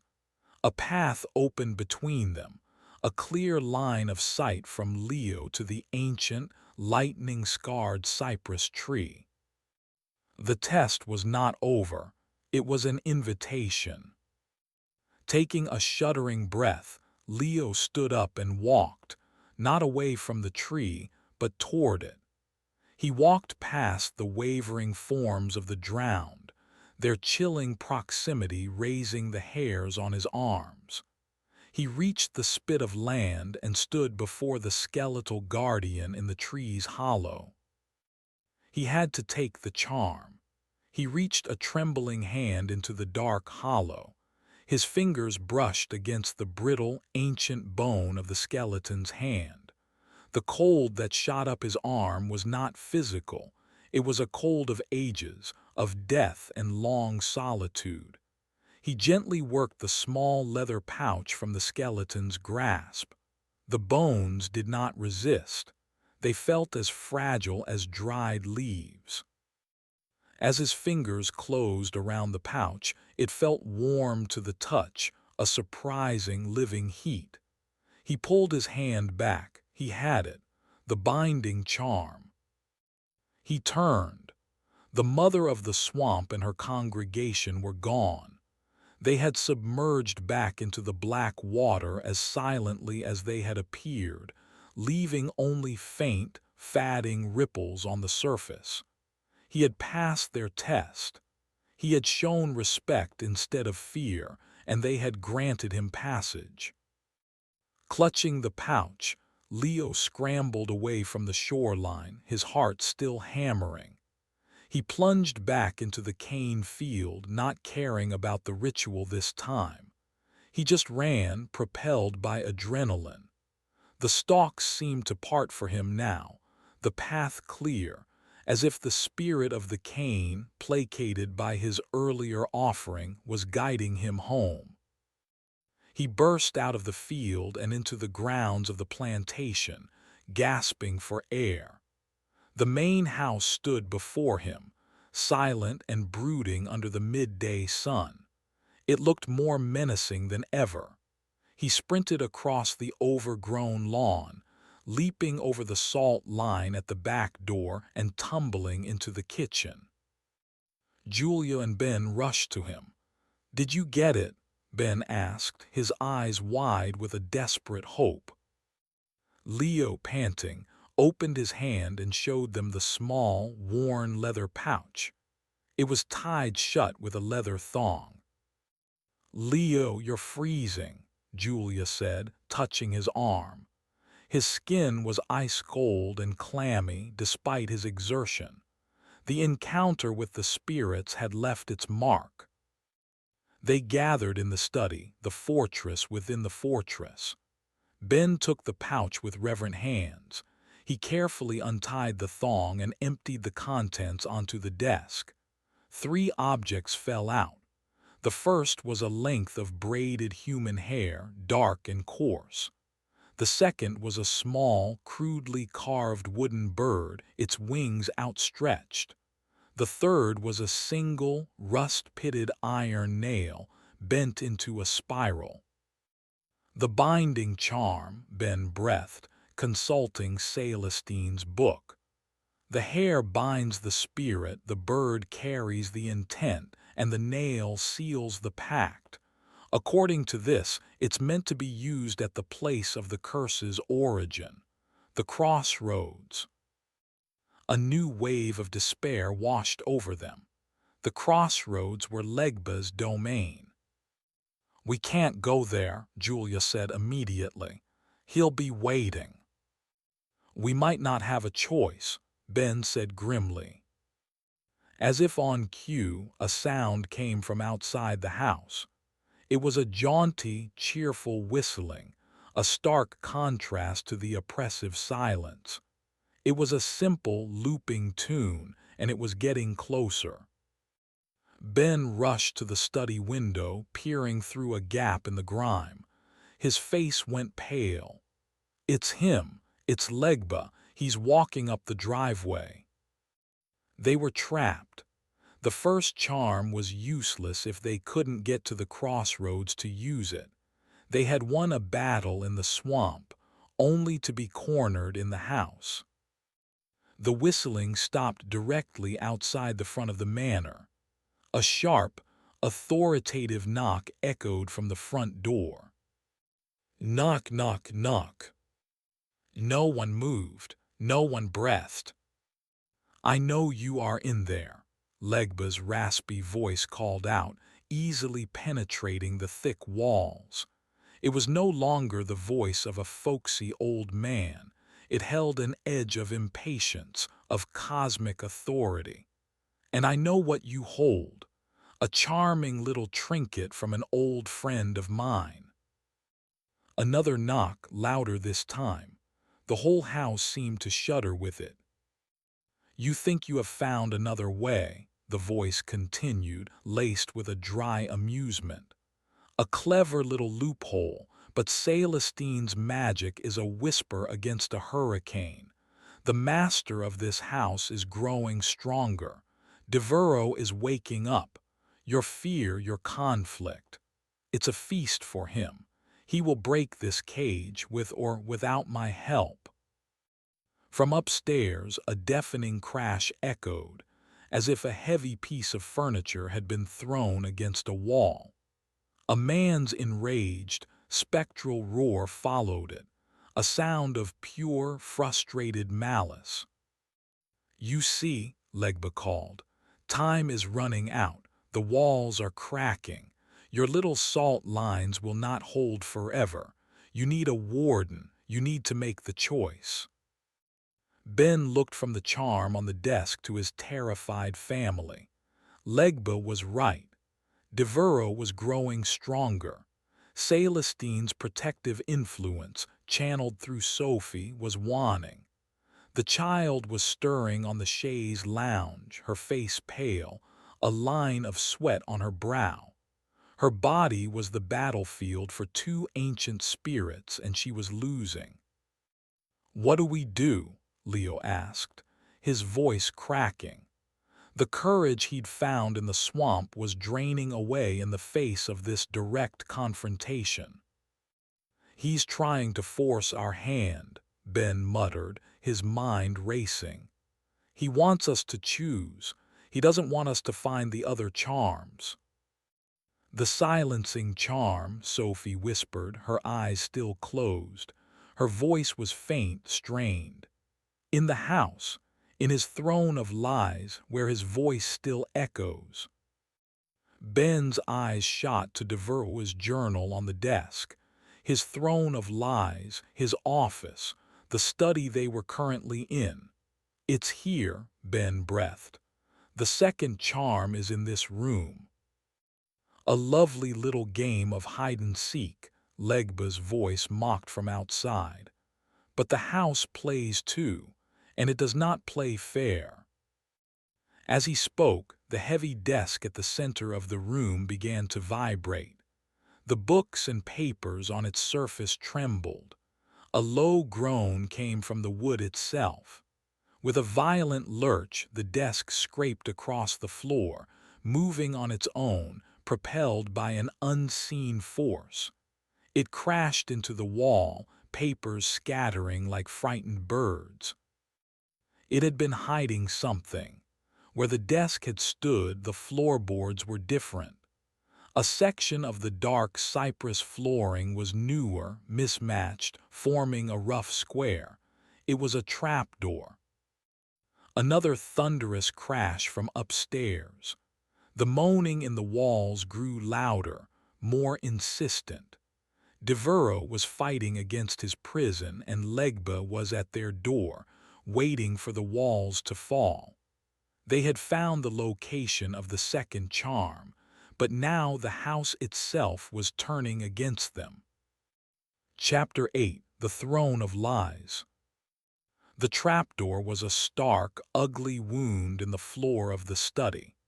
It had no handle, no hinges, just a dark line in the wood grain outlining its perimeter. It was a secret hidden in plain sight, concealed for a century by the weight of Devereux's authority, his desk, his throne of lies. Outside, Legba had fallen silent. The whistling had stopped, the mocking calls had ceased. This absence of sound was more unnerving than the noise. It was a patient, predatory stillness. He was giving them the time they needed to destroy themselves. Upstairs, the opposite was true. The phantom rage of Auguste Devereux was escalating into a full-blown assault. The spectral crashes were now accompanied by the splintering sound of incorporeal wood and the shattering of invisible glass. It was the sound of a poltergeist tantrum, a spirit powerful enough to affect the physical world, tearing apart its own prison from the inside. The entire house vibrated with his fury, and the salt lines at the thresholds of their sanctuary began to tremble, the fine grains dancing as if alive. "He's getting out," Leo said, his eyes wide, fixed on the vibrating ceiling. "Whatever Celestine did to trap him, it's breaking." "We have to get that charm," Ben said, his voice tight with urgency. He knelt beside the trapdoor, running his fingers along the seams. He found a small notch on one edge, and, using the tip of the machete Leo had brought back, he managed to pry it open. The door lifted with a groan of old wood, revealing a black, square hole in the floor. A wave of cloying, cold air washed out, thick with the smell of damp earth, rotting paper, and something else. A faint, metallic, coppery scent. The smell of old blood. Ben shone his flashlight into the opening. It revealed a small, brick-lined crawl space, no more than 4 feet deep. It was filled with a chaotic mess of discarded plantation records, ledgers, and loose sheaves of paper.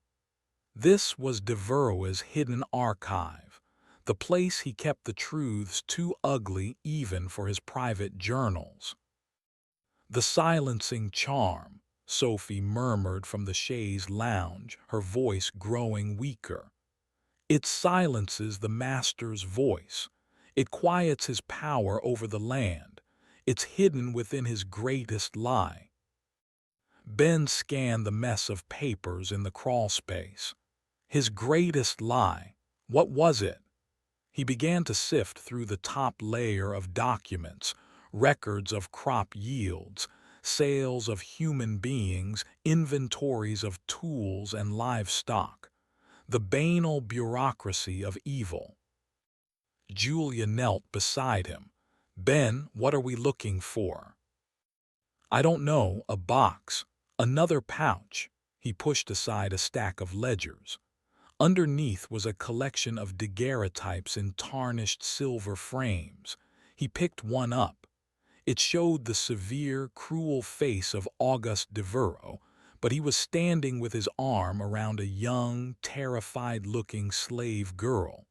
A possessiveness, a pride in his ownership, radiated from the old photograph. His greatest lie wasn't financial, Julia whispered, looking at the image with revulsion.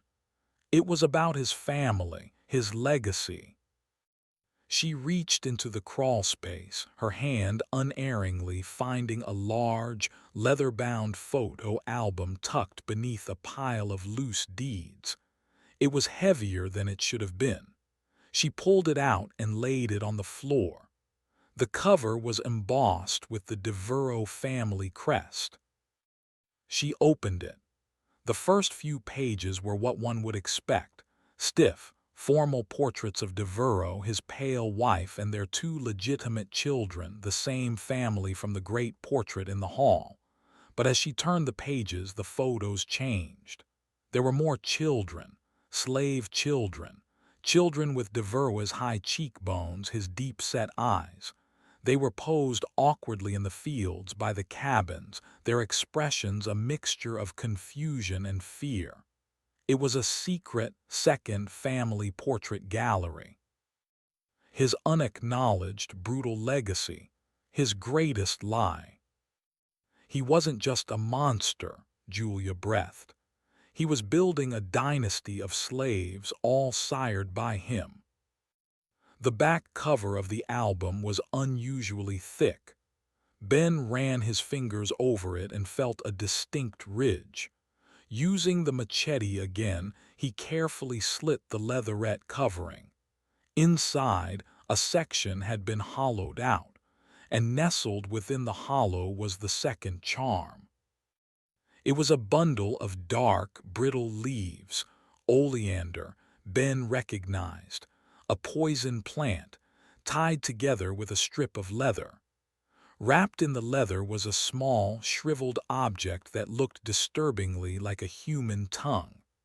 Piercing the entire bundle was a long, sharp pin made of polished bone. "The silencing charm," Ben said, his voice full of awe and disgust. He placed it on the floor next to the pouch containing the first charm. 2 down, 1 to go. At that moment, a violent tremor shook the entire house, far stronger than anything before. A spiderweb of cracks appeared in the plaster of the study ceiling. A loud, triumphant roar echoed from upstairs, and the oppressive, cold presence of Devereux intensified tenfold, pressing down on them, suffocating them. The salt line at the study's threshold blew apart, the grains scattering as if hit by a powerful, invisible gust of wind. The candle flame in the center of the line sputtered and died, plunging the room into a deeper gloom, lit only by the 2 kerosene lamps. The wards were broken.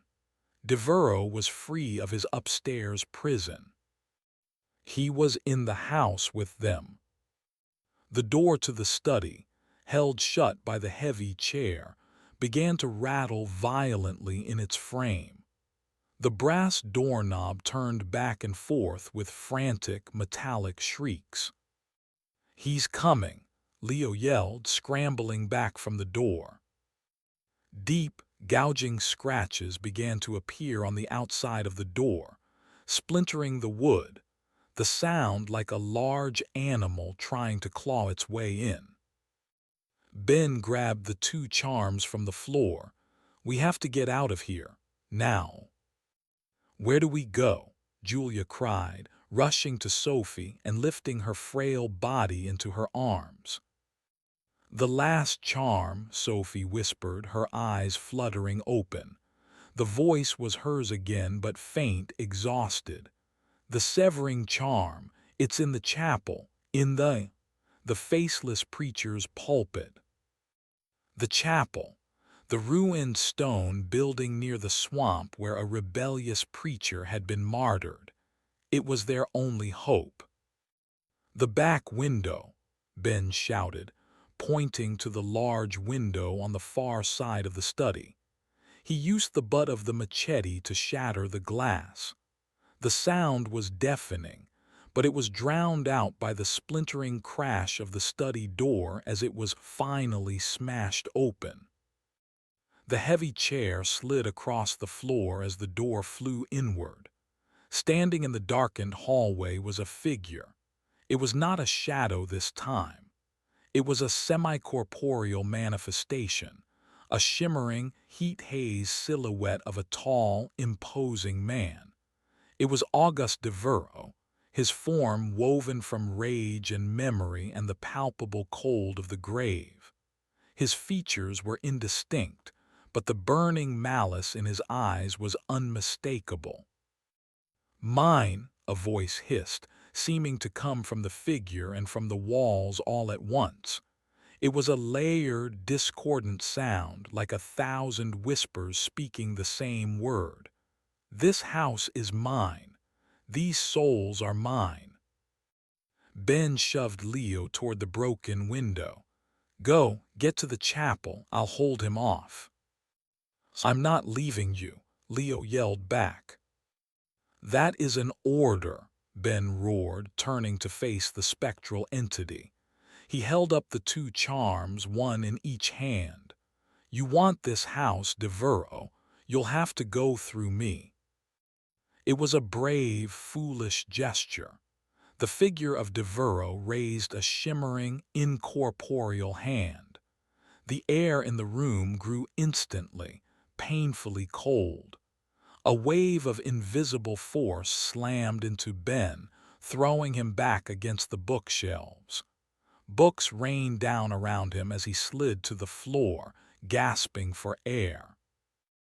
Julia screamed. She ran, carrying Sophie, and scrambled through the broken window, dropping to the soft ground outside. "Leo, come on." Leo, seeing his father downed, hesitated for only a second. He knew he was no match for the spirit. His mission was the only thing that mattered. He climbed through the window and joined his mother and sister outside. Inside the study, Devereux glided toward the fallen Ben, his form solidifying, his cruel features becoming clearer in the lamplight. Ben, dazed, looked up at the triumphant, spectral face of his tormentor. He was about to die. Suddenly, a new figure appeared in the doorway behind Devereux. It was the sorrowful, shadowy form of Mambo Celestine. She was no longer a wispy, pleading spirit. Her form was more focused now, her grief forged into a cold, hard rage. The presence of the two recovered charms had given her strength. She raised her hands and ropes of shadow shot out, wrapping around Devereux's spectral form. He roared in fury, turning to swat at her. The two spirits, jailer and prisoner, engaged in a violent, silent war, their forms merging and separating in a chaotic dance of light and shadow. It was the distraction they needed. "Dad!" Leo screamed from the window. Ben, his head clearing, scrambled to his feet. He scooped the two charms off the floor and without a second look, clambered through the broken window, collapsing onto the ground outside. The family was reunited, but they were exposed. They were out in the open, on the haunted grounds with their sanctuary breached and the master of the house unleashed. They could hear the spectral battle raging inside the study. They had no time. "To the chapel," Ben yelled, getting to his feet. They ran, a desperate, panicked sprint across the overgrown grounds, toward the ruined stone chapel that stood silhouetted against the dark, churning sky. The entire plantation seemed to be alive now, awake and enraged. The mockingbird's call echoed from the trees, mimicking their own panicked shouts. The spirit of the cane fields rustled and hissed, its unseen body writhing in fury. From the direction of the front gate, a jaunty, cheerful whistling started up again. Legba was coming, drawn by the surge of spiritual energy, ready to collect on a broken bargain. They were in a race, caught between a raging ghost, a patient devil, and the hope of a final, forgotten charm. Chapter 9: The Severing Charm. They reached the chapel ruins breathless and terrified, the sounds of their enemies pressing in from all sides. The spectral battle still raged in the manor behind them, the house flickering with pulses of cold light. From the front of the property, Legba's whistling grew steadily louder, a leisurely, confident stroll. From the fields, the dry, rasping hiss of the El Esprit des Canfields sounded like a rising tide of dead leaves. The air was electric, the entire plantation a powder keg on the verge of detonation. The chapel was a skeleton of a building, its roof long gone, its stone walls crumbling and choked with vines. Moonlight, filtered through the agitated clouds, cast long, distorted shadows across the weed-choked interior. In the center of the ruins, facing the gaping hole where the altar had been, stood a single, solid block of stone, the pulpit of the faceless preacher. It seemed to be the only thing in the entire chapel that had resisted the decay of a century. "It has to be in there," Ben gasped, leaning against a crumbling wall to catch his breath. Julia gently set Sophie down, the child's consciousness fading in and out. Leo stood guard at the chapel's entrance, the dull machete held in a white-knuckled grip, his eyes scanning the darkness. Ben approached the stone pulpit. It was cold to the touch, a deep, profound cold that seemed to emanate from the stone itself. There were no visible seams, no drawers, no hidden compartments. It was a solid block. "How do we get it open?" Julia asked, her voice a strained whisper. "We don't," came a new voice. They spun around. Standing in the ruined doorway, silhouetted against the moonlit grounds, was a man. He was old, with gnarled, dark-skinned hands and weary eyes that had seen too much. He wore the simple, patched clothes of a groundskeeper and held a lit lantern that cast a warm, steady glow. It was Old Man Anton, the caretaker from the local cemetery. Leo raised the machete. "Who are you? Get back." "Easy, son," Anton said, his voice calm and gravelly. He raised his hands in a peaceful gesture. "I am not your enemy. I am a descendant of Celestine's sister. My family has been watching this land, watching this house for 5 generations. We are the keepers of the history. We knew you were here. We were waiting." "Waiting for what?" Ben demanded, stepping in front of his family. "For the time to be right. For the spirits to choose a vessel," Anton said, his gaze falling on the pale, listless form of Sophie. "For the charms to be found. Celestine's ritual was not just to imprison. It was a seed. a seed of hope that one day someone with the right heart could finish what she started. Antoine stepped into the chapel, his presence radiating a quiet authority that seemed to push back against the oppressive atmosphere. The pulpit is not a box, it is a vessel. It holds the spirit of the preacher they martyred here. He is the guardian of the final charm. You do not take it from him, you ask for it. He approached the pulpit and placed his lantern on top of it. He looked at Ben, at Julia, at Leo. The charm is a test.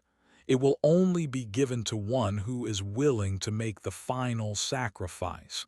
Celestine sacrificed her eternity. The preacher sacrificed his life. What will you sacrifice?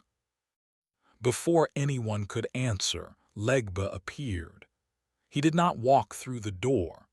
He simply materialized at the edge of the lantern's light, leaning on his cane, his single good eye burning with cold fire. "The keeper of secrets," Legba said, nodding his head toward Antoine. "You should have stayed in your cemetery, old man. This is my crossroads, my bargain." "This land does not belong to you, gatekeeper," Antoine countered, his voice steady. "It belongs to the souls who bled into it. You are but a warden of a contract, and the terms are about to be met." Legba let out a dry, rattling chuckle. The terms are broken, Devereaux is loose. The cage is empty. Soon this whole parish will be his hunting ground. The only thing that can stop it now is a new anchor, a new, willing soul. His burning gaze swept over the Carters, landing on Ben. The scholar seems ready. He has the weight of guilt on him, a fine, strong anchor. A violent tremor shook the ground, and a wave of malevolent energy washed over them from the direction of the house. Devereaux had won his battle. The shadowy, sorrowful form of Celestine was gone, her power expended. "It is too late," Legba hissed, his form seeming to grow darker, taller. "Choose now or all is lost." "No," Ben said, stepping forward. He looked at the pulpit, then at his family. He finally understood. It wasn't about guilt. It wasn't about who was to blame. It was about love. The sacrifice isn't a life, it's the promise of one. He turned to Leo. "I can't be the one to do this. My soul is tied to this place now through my obsession, my pride. Devereaux has a claim on me." He then looked at Julia, at the horror and understanding in her eyes. "But you, Julia, you have been fighting for their future, not the past." He turned back to the pulpit. The preacher sacrificed his life for his flock. A parent would do the same. Julia understood. She stepped forward, her heart a cold, hard knot in her chest. This was the final choice, the one she had been dreading, but it was not the one Legba offered. It was a different kind of sacrifice. She placed her hand on the cold stone of the pulpit. "I am a mother," she said, her voice trembling but clear, echoing in the ruined chapel. "My children are my future. My life is theirs already. If my hope for their safety is the price, I will pay it." She closed her eyes. "I offer my hope. I offer my peace. I offer my future so that they may have one. I ask for your help." She was not offering her soul to be a warden. She was offering her own happiness as a sacrifice to fuel the charm. The stone pulpit began to glow, a soft, white light emanating from within. A low hum filled the air and the oppressive cold receded. A thin crack appeared on the face of the stone, widening until a small, deep alcove was revealed. Inside, resting on a bed of what looked like dried leaves, was the final charm. It was a shard of dark, smoky quartz, sharp as a razor's edge, wrapped in a length of simple, rough twine. The severing charm. Legba hissed, taking a step back as if struck. No, the bargain is for a warden, a soul for the cage. The cage is about to be reforged, gatekeeper, Anton said, his voice ringing with power. And your services will no longer be required. Julia took the charm. The moment her fingers touched the sharp crystal, a searing, cleansing energy coursed through her. She felt a profound sense of loss, a deep, hollowing grief for a future of peace she would never know, but it was immediately replaced by a fierce, burning resolve. At that moment, the spectral form of Auguste Devereux appeared in the chapel doorway. He was fully manifest now, a terrifying figure of shimmering rage and aristocratic arrogance. "My house," he roared, his layered voice scraping at their sanity. "My land, my souls." "You have no claim here anymore, Auguste," Anton declared. Ben grabbed the three charms, the pouch from the swamp, the bundle from the study, the crystal from the pulpit. "What do we do?" he yelled to Anton. "They are three parts of a single key," Anton shouted back. "They must be brought together at the heart of his power, the place where he felt most like a god." Ben's eyes went wide with realization. Not the study, not the crossroads. "The master bedroom," he breathed. "The place where he tortured them, the room with the music box." Devereux glided toward them, his spectral hands outstretched, his eyes burning with black fire. Legba watched from the shadows, his face a mask of fury, realizing his power over this land was about to be broken. The final confrontation was at hand. They had the weapon. Now they just had to get back to the house and use it, with the master of the plantation and the devil of the crossroads standing in their way. Chapter 10. The Heart of the House. The race back to the manor was a desperate, chaotic flight through a world descending into madness. Devereux, no longer bound by walls, pursued them not as a man walks, but as a plague spreads. The very ground seemed to groan under his influence. Gnarled roots erupted from the earth to trip them, and low-hanging branches of the oaks whipped at their faces like spectral lashes. The hissing of the cane fields rose to a deafening shriek, a wall of sound that pressed in on them. Legba was a different kind of threat. He did not chase. He appeared.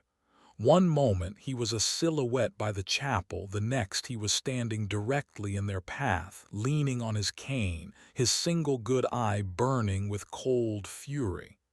"You cannot unmake a pact," he snarled, his voice a rasp of dry gravel. "The debt must be paid." Anton stepped in front of him, holding his lantern aloft. The warm, clean light seemed to be the only thing the Loire respected. "The pact was with Celestine, gatekeeper. Her debt is paid. This is a new reckoning." The two ancient figures, one of human descent and one a timeless spirit, stood in a standoff, buying the Carters precious seconds.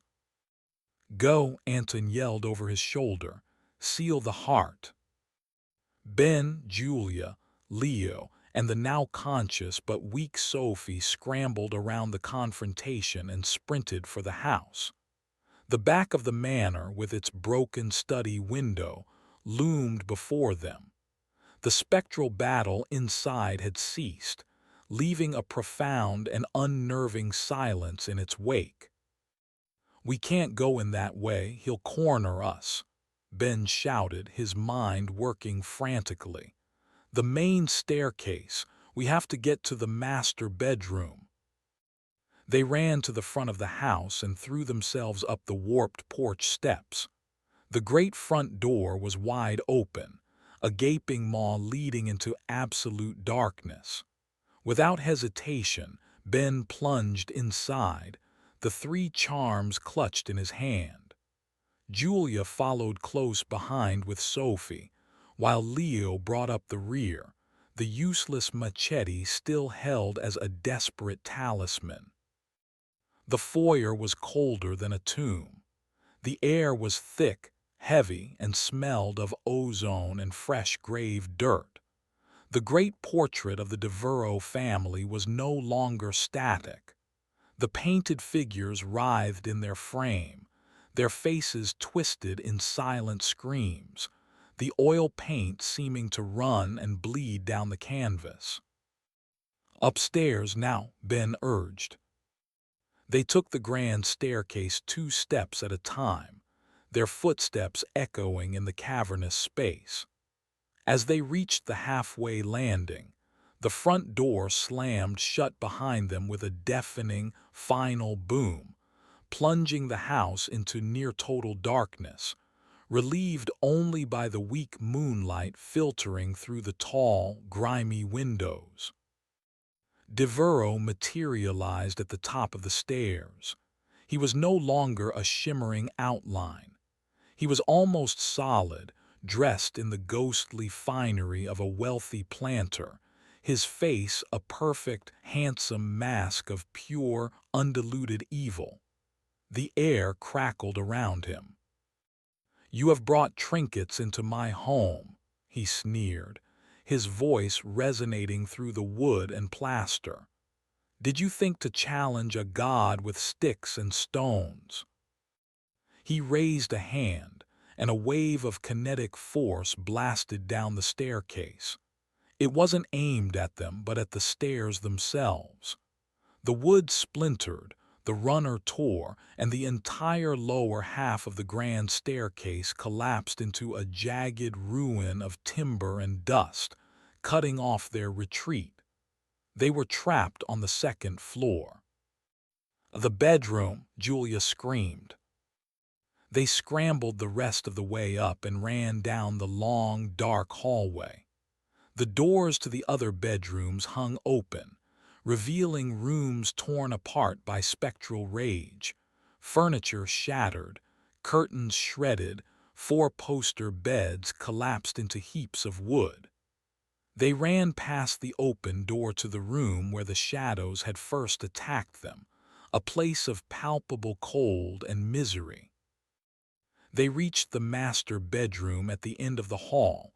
The door was ajar. Ben pushed it open and they stumbled inside. The room was unnervingly pristine compared to the others. The great bed with its rotting lace, the dusty furniture, the silver music box on the table, all were untouched. This was the eye of the storm, the heart of Devereux's power. "What now?" Leo gasped, his back pressed against the door. Ben looked at the 3 charms in his hand, the pouch, the bundle, the crystal. Antoine said they were a key. They have to be used together.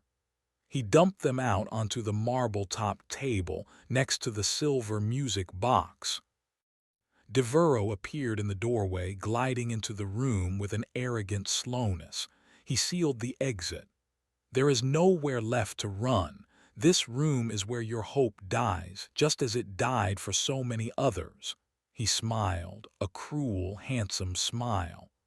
"I will enjoy this. I will take the boy first. Then the girl. I will make the parents watch. I will add your misery to the foundation of this house." "The music box," Sophie whispered, pointing a trembling finger at the silver object on the table. Her voice was weak but clear. "The song is his anchor, the memory of his power. It has to be silenced." Ben understood. He grabbed the silencing charm, the bundle of oleander leaves with the shriveled tongue and the bone pin. He had to place it inside the music box. He reached for the lid. Devereaux lunged, not physically but spiritually. The oppressive cold intensified and a crushing weight bore down on Ben, trying to paralyze him to stop his heart. He gasped, his vision swimming in black spots. "Dad!" Leo roared. In a surge of pure, desperate courage, he charged forward, swinging the heavy machete not at the ghost but at the table. He smashed the metal blade into the silver music box. The box dented with a loud clang, the lid flying open. The delicate internal mechanism of gears and combs was exposed. The blow broke Devereaux's concentration. The pressure on Ben eased.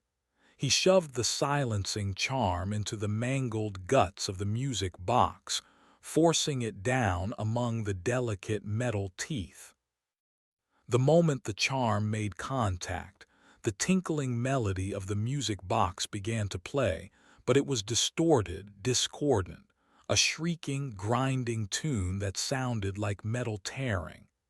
Devereaux recoiled, clutching his spectral head, a look of agony on his face. The house groaned, and the air in the room lost some of its biting cold.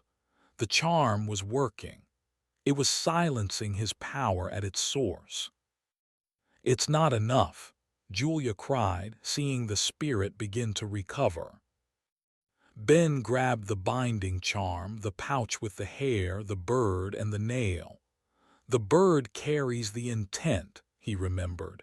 He snatched the small wooden bird from the pile and thrust it into Julia's hand.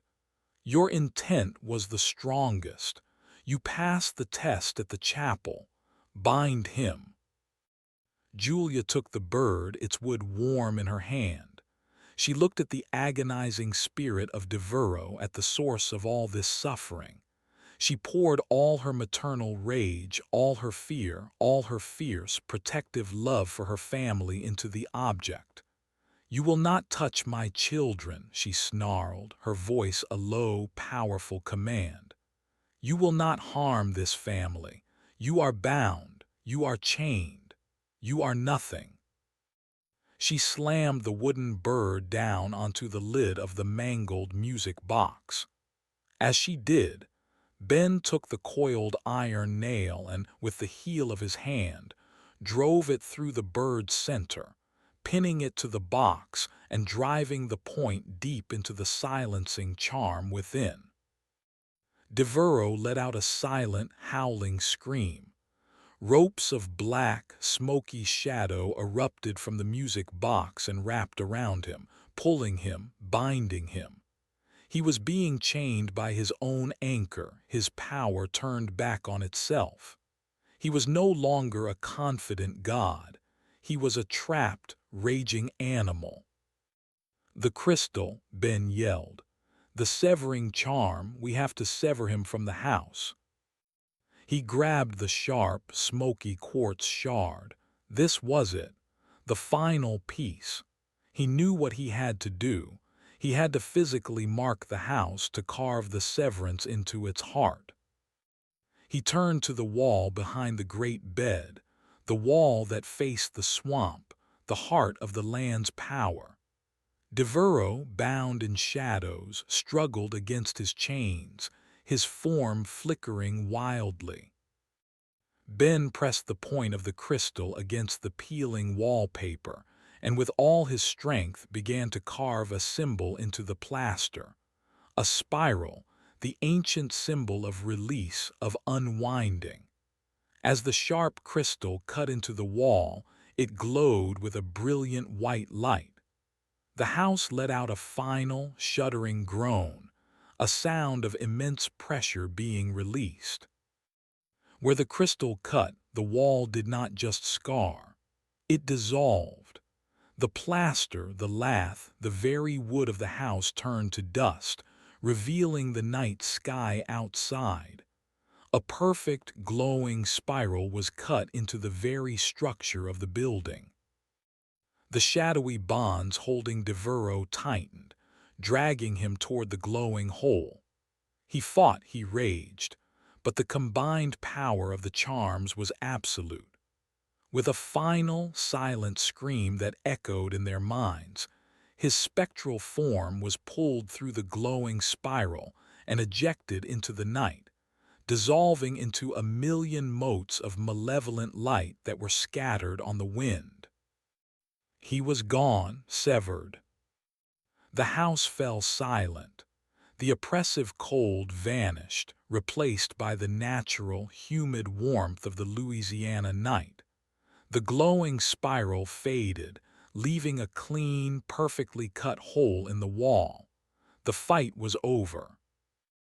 A figure appeared in the ruined doorway.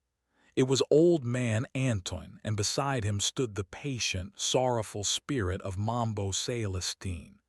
She was no longer a creature of shadow, but a translucent, peaceful figure, wreathed in a soft, silver light. She looked at Sophie and smiled, a gesture of pure gratitude. Then her form grew faint, finally finding its long-denied rest, and faded away completely. "It is done," Antoine said, his voice filled with a weary relief. "You have cleansed this house. You have honored the pact." From outside there was no whistling. There was no sound at all from the crossroads. Legba's power here was broken. The contract was fulfilled and the gatekeeper had moved on. Ben, Julia, and Leo stood together, bruised, terrified, but whole. Sophie, truly awake for the first time in what felt like days, slid off the bed and ran to them, wrapping her arms around her mother's legs. They held each other, a family reforged in nightmare. Antoine walked over to the hole in the wall and looked out. "The sun is rising," he said. And it was. The first rays of a clean, pure dawn were breaking over the swamp, illuminating a world that felt new and quiet and blessedly, wonderfully ordinary. The house was just a house again, old, ruined, but silent. Its ghosts were gone. Its curse was broken. They were free. Epilogue: The Straight Road. The sun, when it finally crested the tops of the cypress trees, was warm and achingly real.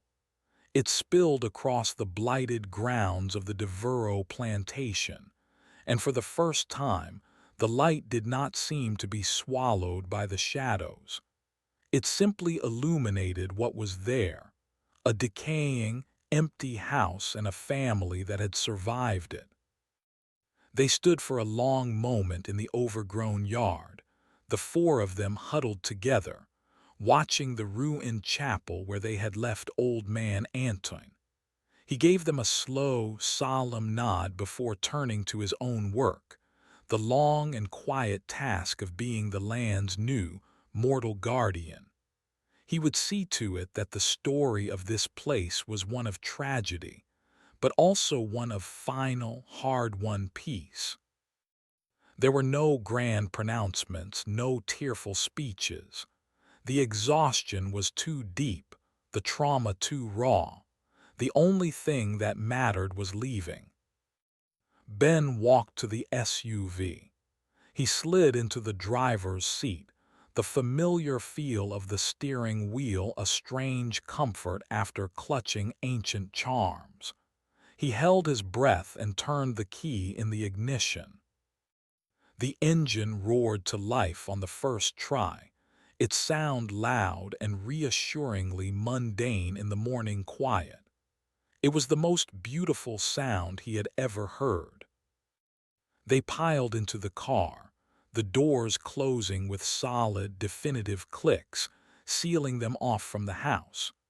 Julia sat in the passenger seat, with Leo and a drowsy Sophie in the back. No one looked back at the manor as Ben put the car in drive and pulled away. The avenue of oaks, which had seemed like a menacing, dark tunnel upon their arrival, was now just a road lined with old trees, the morning light filtering through the leaves. As they reached the end of the drive, they saw the gate. The great rusted iron barrier that had been their prison wall now stood wide open. Beyond it, the crumbling asphalt road stretched out, leading away into the swamp. Ben paused the car. He looked at the road, a flicker of the old fear in his eyes. He half expected it to be a loop, to lead them right back to this same spot. "It's over, Ben," Julia said softly, her voice steady. She reached over and placed her hand on his. Her touch was warm, real. "It's a straight road now." He took a deep breath, nodded, and pressed the accelerator. The SUV rolled past the gate posts and onto the track. They drove in silence, the swamp sliding past the windows. It was still a wild, primeval place, but its menace was gone. It was just a swamp, ancient and indifferent. The incessant hum of insects had returned, a normal, natural sound. After a few minutes, the crumbling asphalt gave way to smooth, dark pavement, and the narrow track widened. They saw another car pass in the opposite direction, a pickup truck driven by a man who gave them a casual wave. The sight was so stunningly normal it brought tears to Julia's eyes. They were back in the world. The silence in the car was not the strained, angry quiet of their drive to the plantation. It was a shared, necessary space, a quiet acknowledgement of the horrors they had survived together. Each of them was lost in their own thoughts, processing the impossible events of the last few days. Ben drove, his eyes on the road, but his mind was elsewhere. He thought of his books, his theories, his academic certainty. It all felt like a lifetime ago, the arrogant beliefs of a different man. He had peered into an abyss, and the abyss had shown him the utter inadequacy of his knowledge. He looked at his hands on the wheel. They were not just the hands of a scholar anymore. They were the hands of a man who had fought a ghost and with the help of his family had won. Julia watched the landscape transform from untamed swamp to rural farmland. She felt a profound emptiness inside her, a hollow space where her easy hope for the future used to be. It was the price she had paid at the pulpit, but it was not a despairing emptiness. It was a quiet, calm clarity. She would never again take a simple, peaceful day for granted. She would never be blissfully ignorant of the darkness that can hide in the world. Her sacrifice had not brought her sadness. It had bought her this. This car, this road, her family, safe and whole beside her. It was a bargain she would make again without a moment's hesitation. In the backseat, Leo stared out the window, his usual cynical slouch gone. He sat upright, watchful. He had walked into that house a boy, convinced of his own detachment, his own bored superiority. He had walked out a young man who had faced down his deepest fears to protect his family. He had been the key.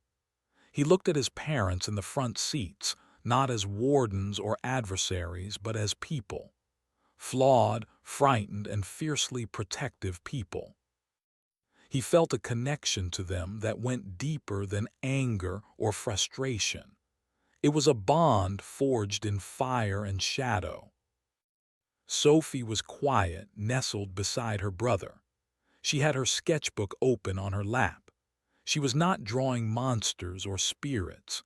With a steady hand, she was drawing a picture of the four of them, inside their car, driving down a long, straight road under a bright, smiling sun. In the top corner of the page, almost invisible unless you were looking for it, she had drawn a faint, silvery star. A silent, final thank you to the Mambo who had borrowed her voice and helped save them all. The mark on her soul was not a scar, it was a blessing. They drove for an hour before anyone spoke. "I'm hungry," Leo said, his voice sounding rusty. Ben glanced in the rear-view mirror, a small, genuine smile touching his lips for the first time. "Me too." He saw a sign on the side of the road ahead. "Diner 2 miles." "Let's stop," Julia said. "Let's just sit in a brightly lit room and have pancakes." It was the most wonderful idea in the world. As Ben signaled to exit the main highway, he glanced at Julia.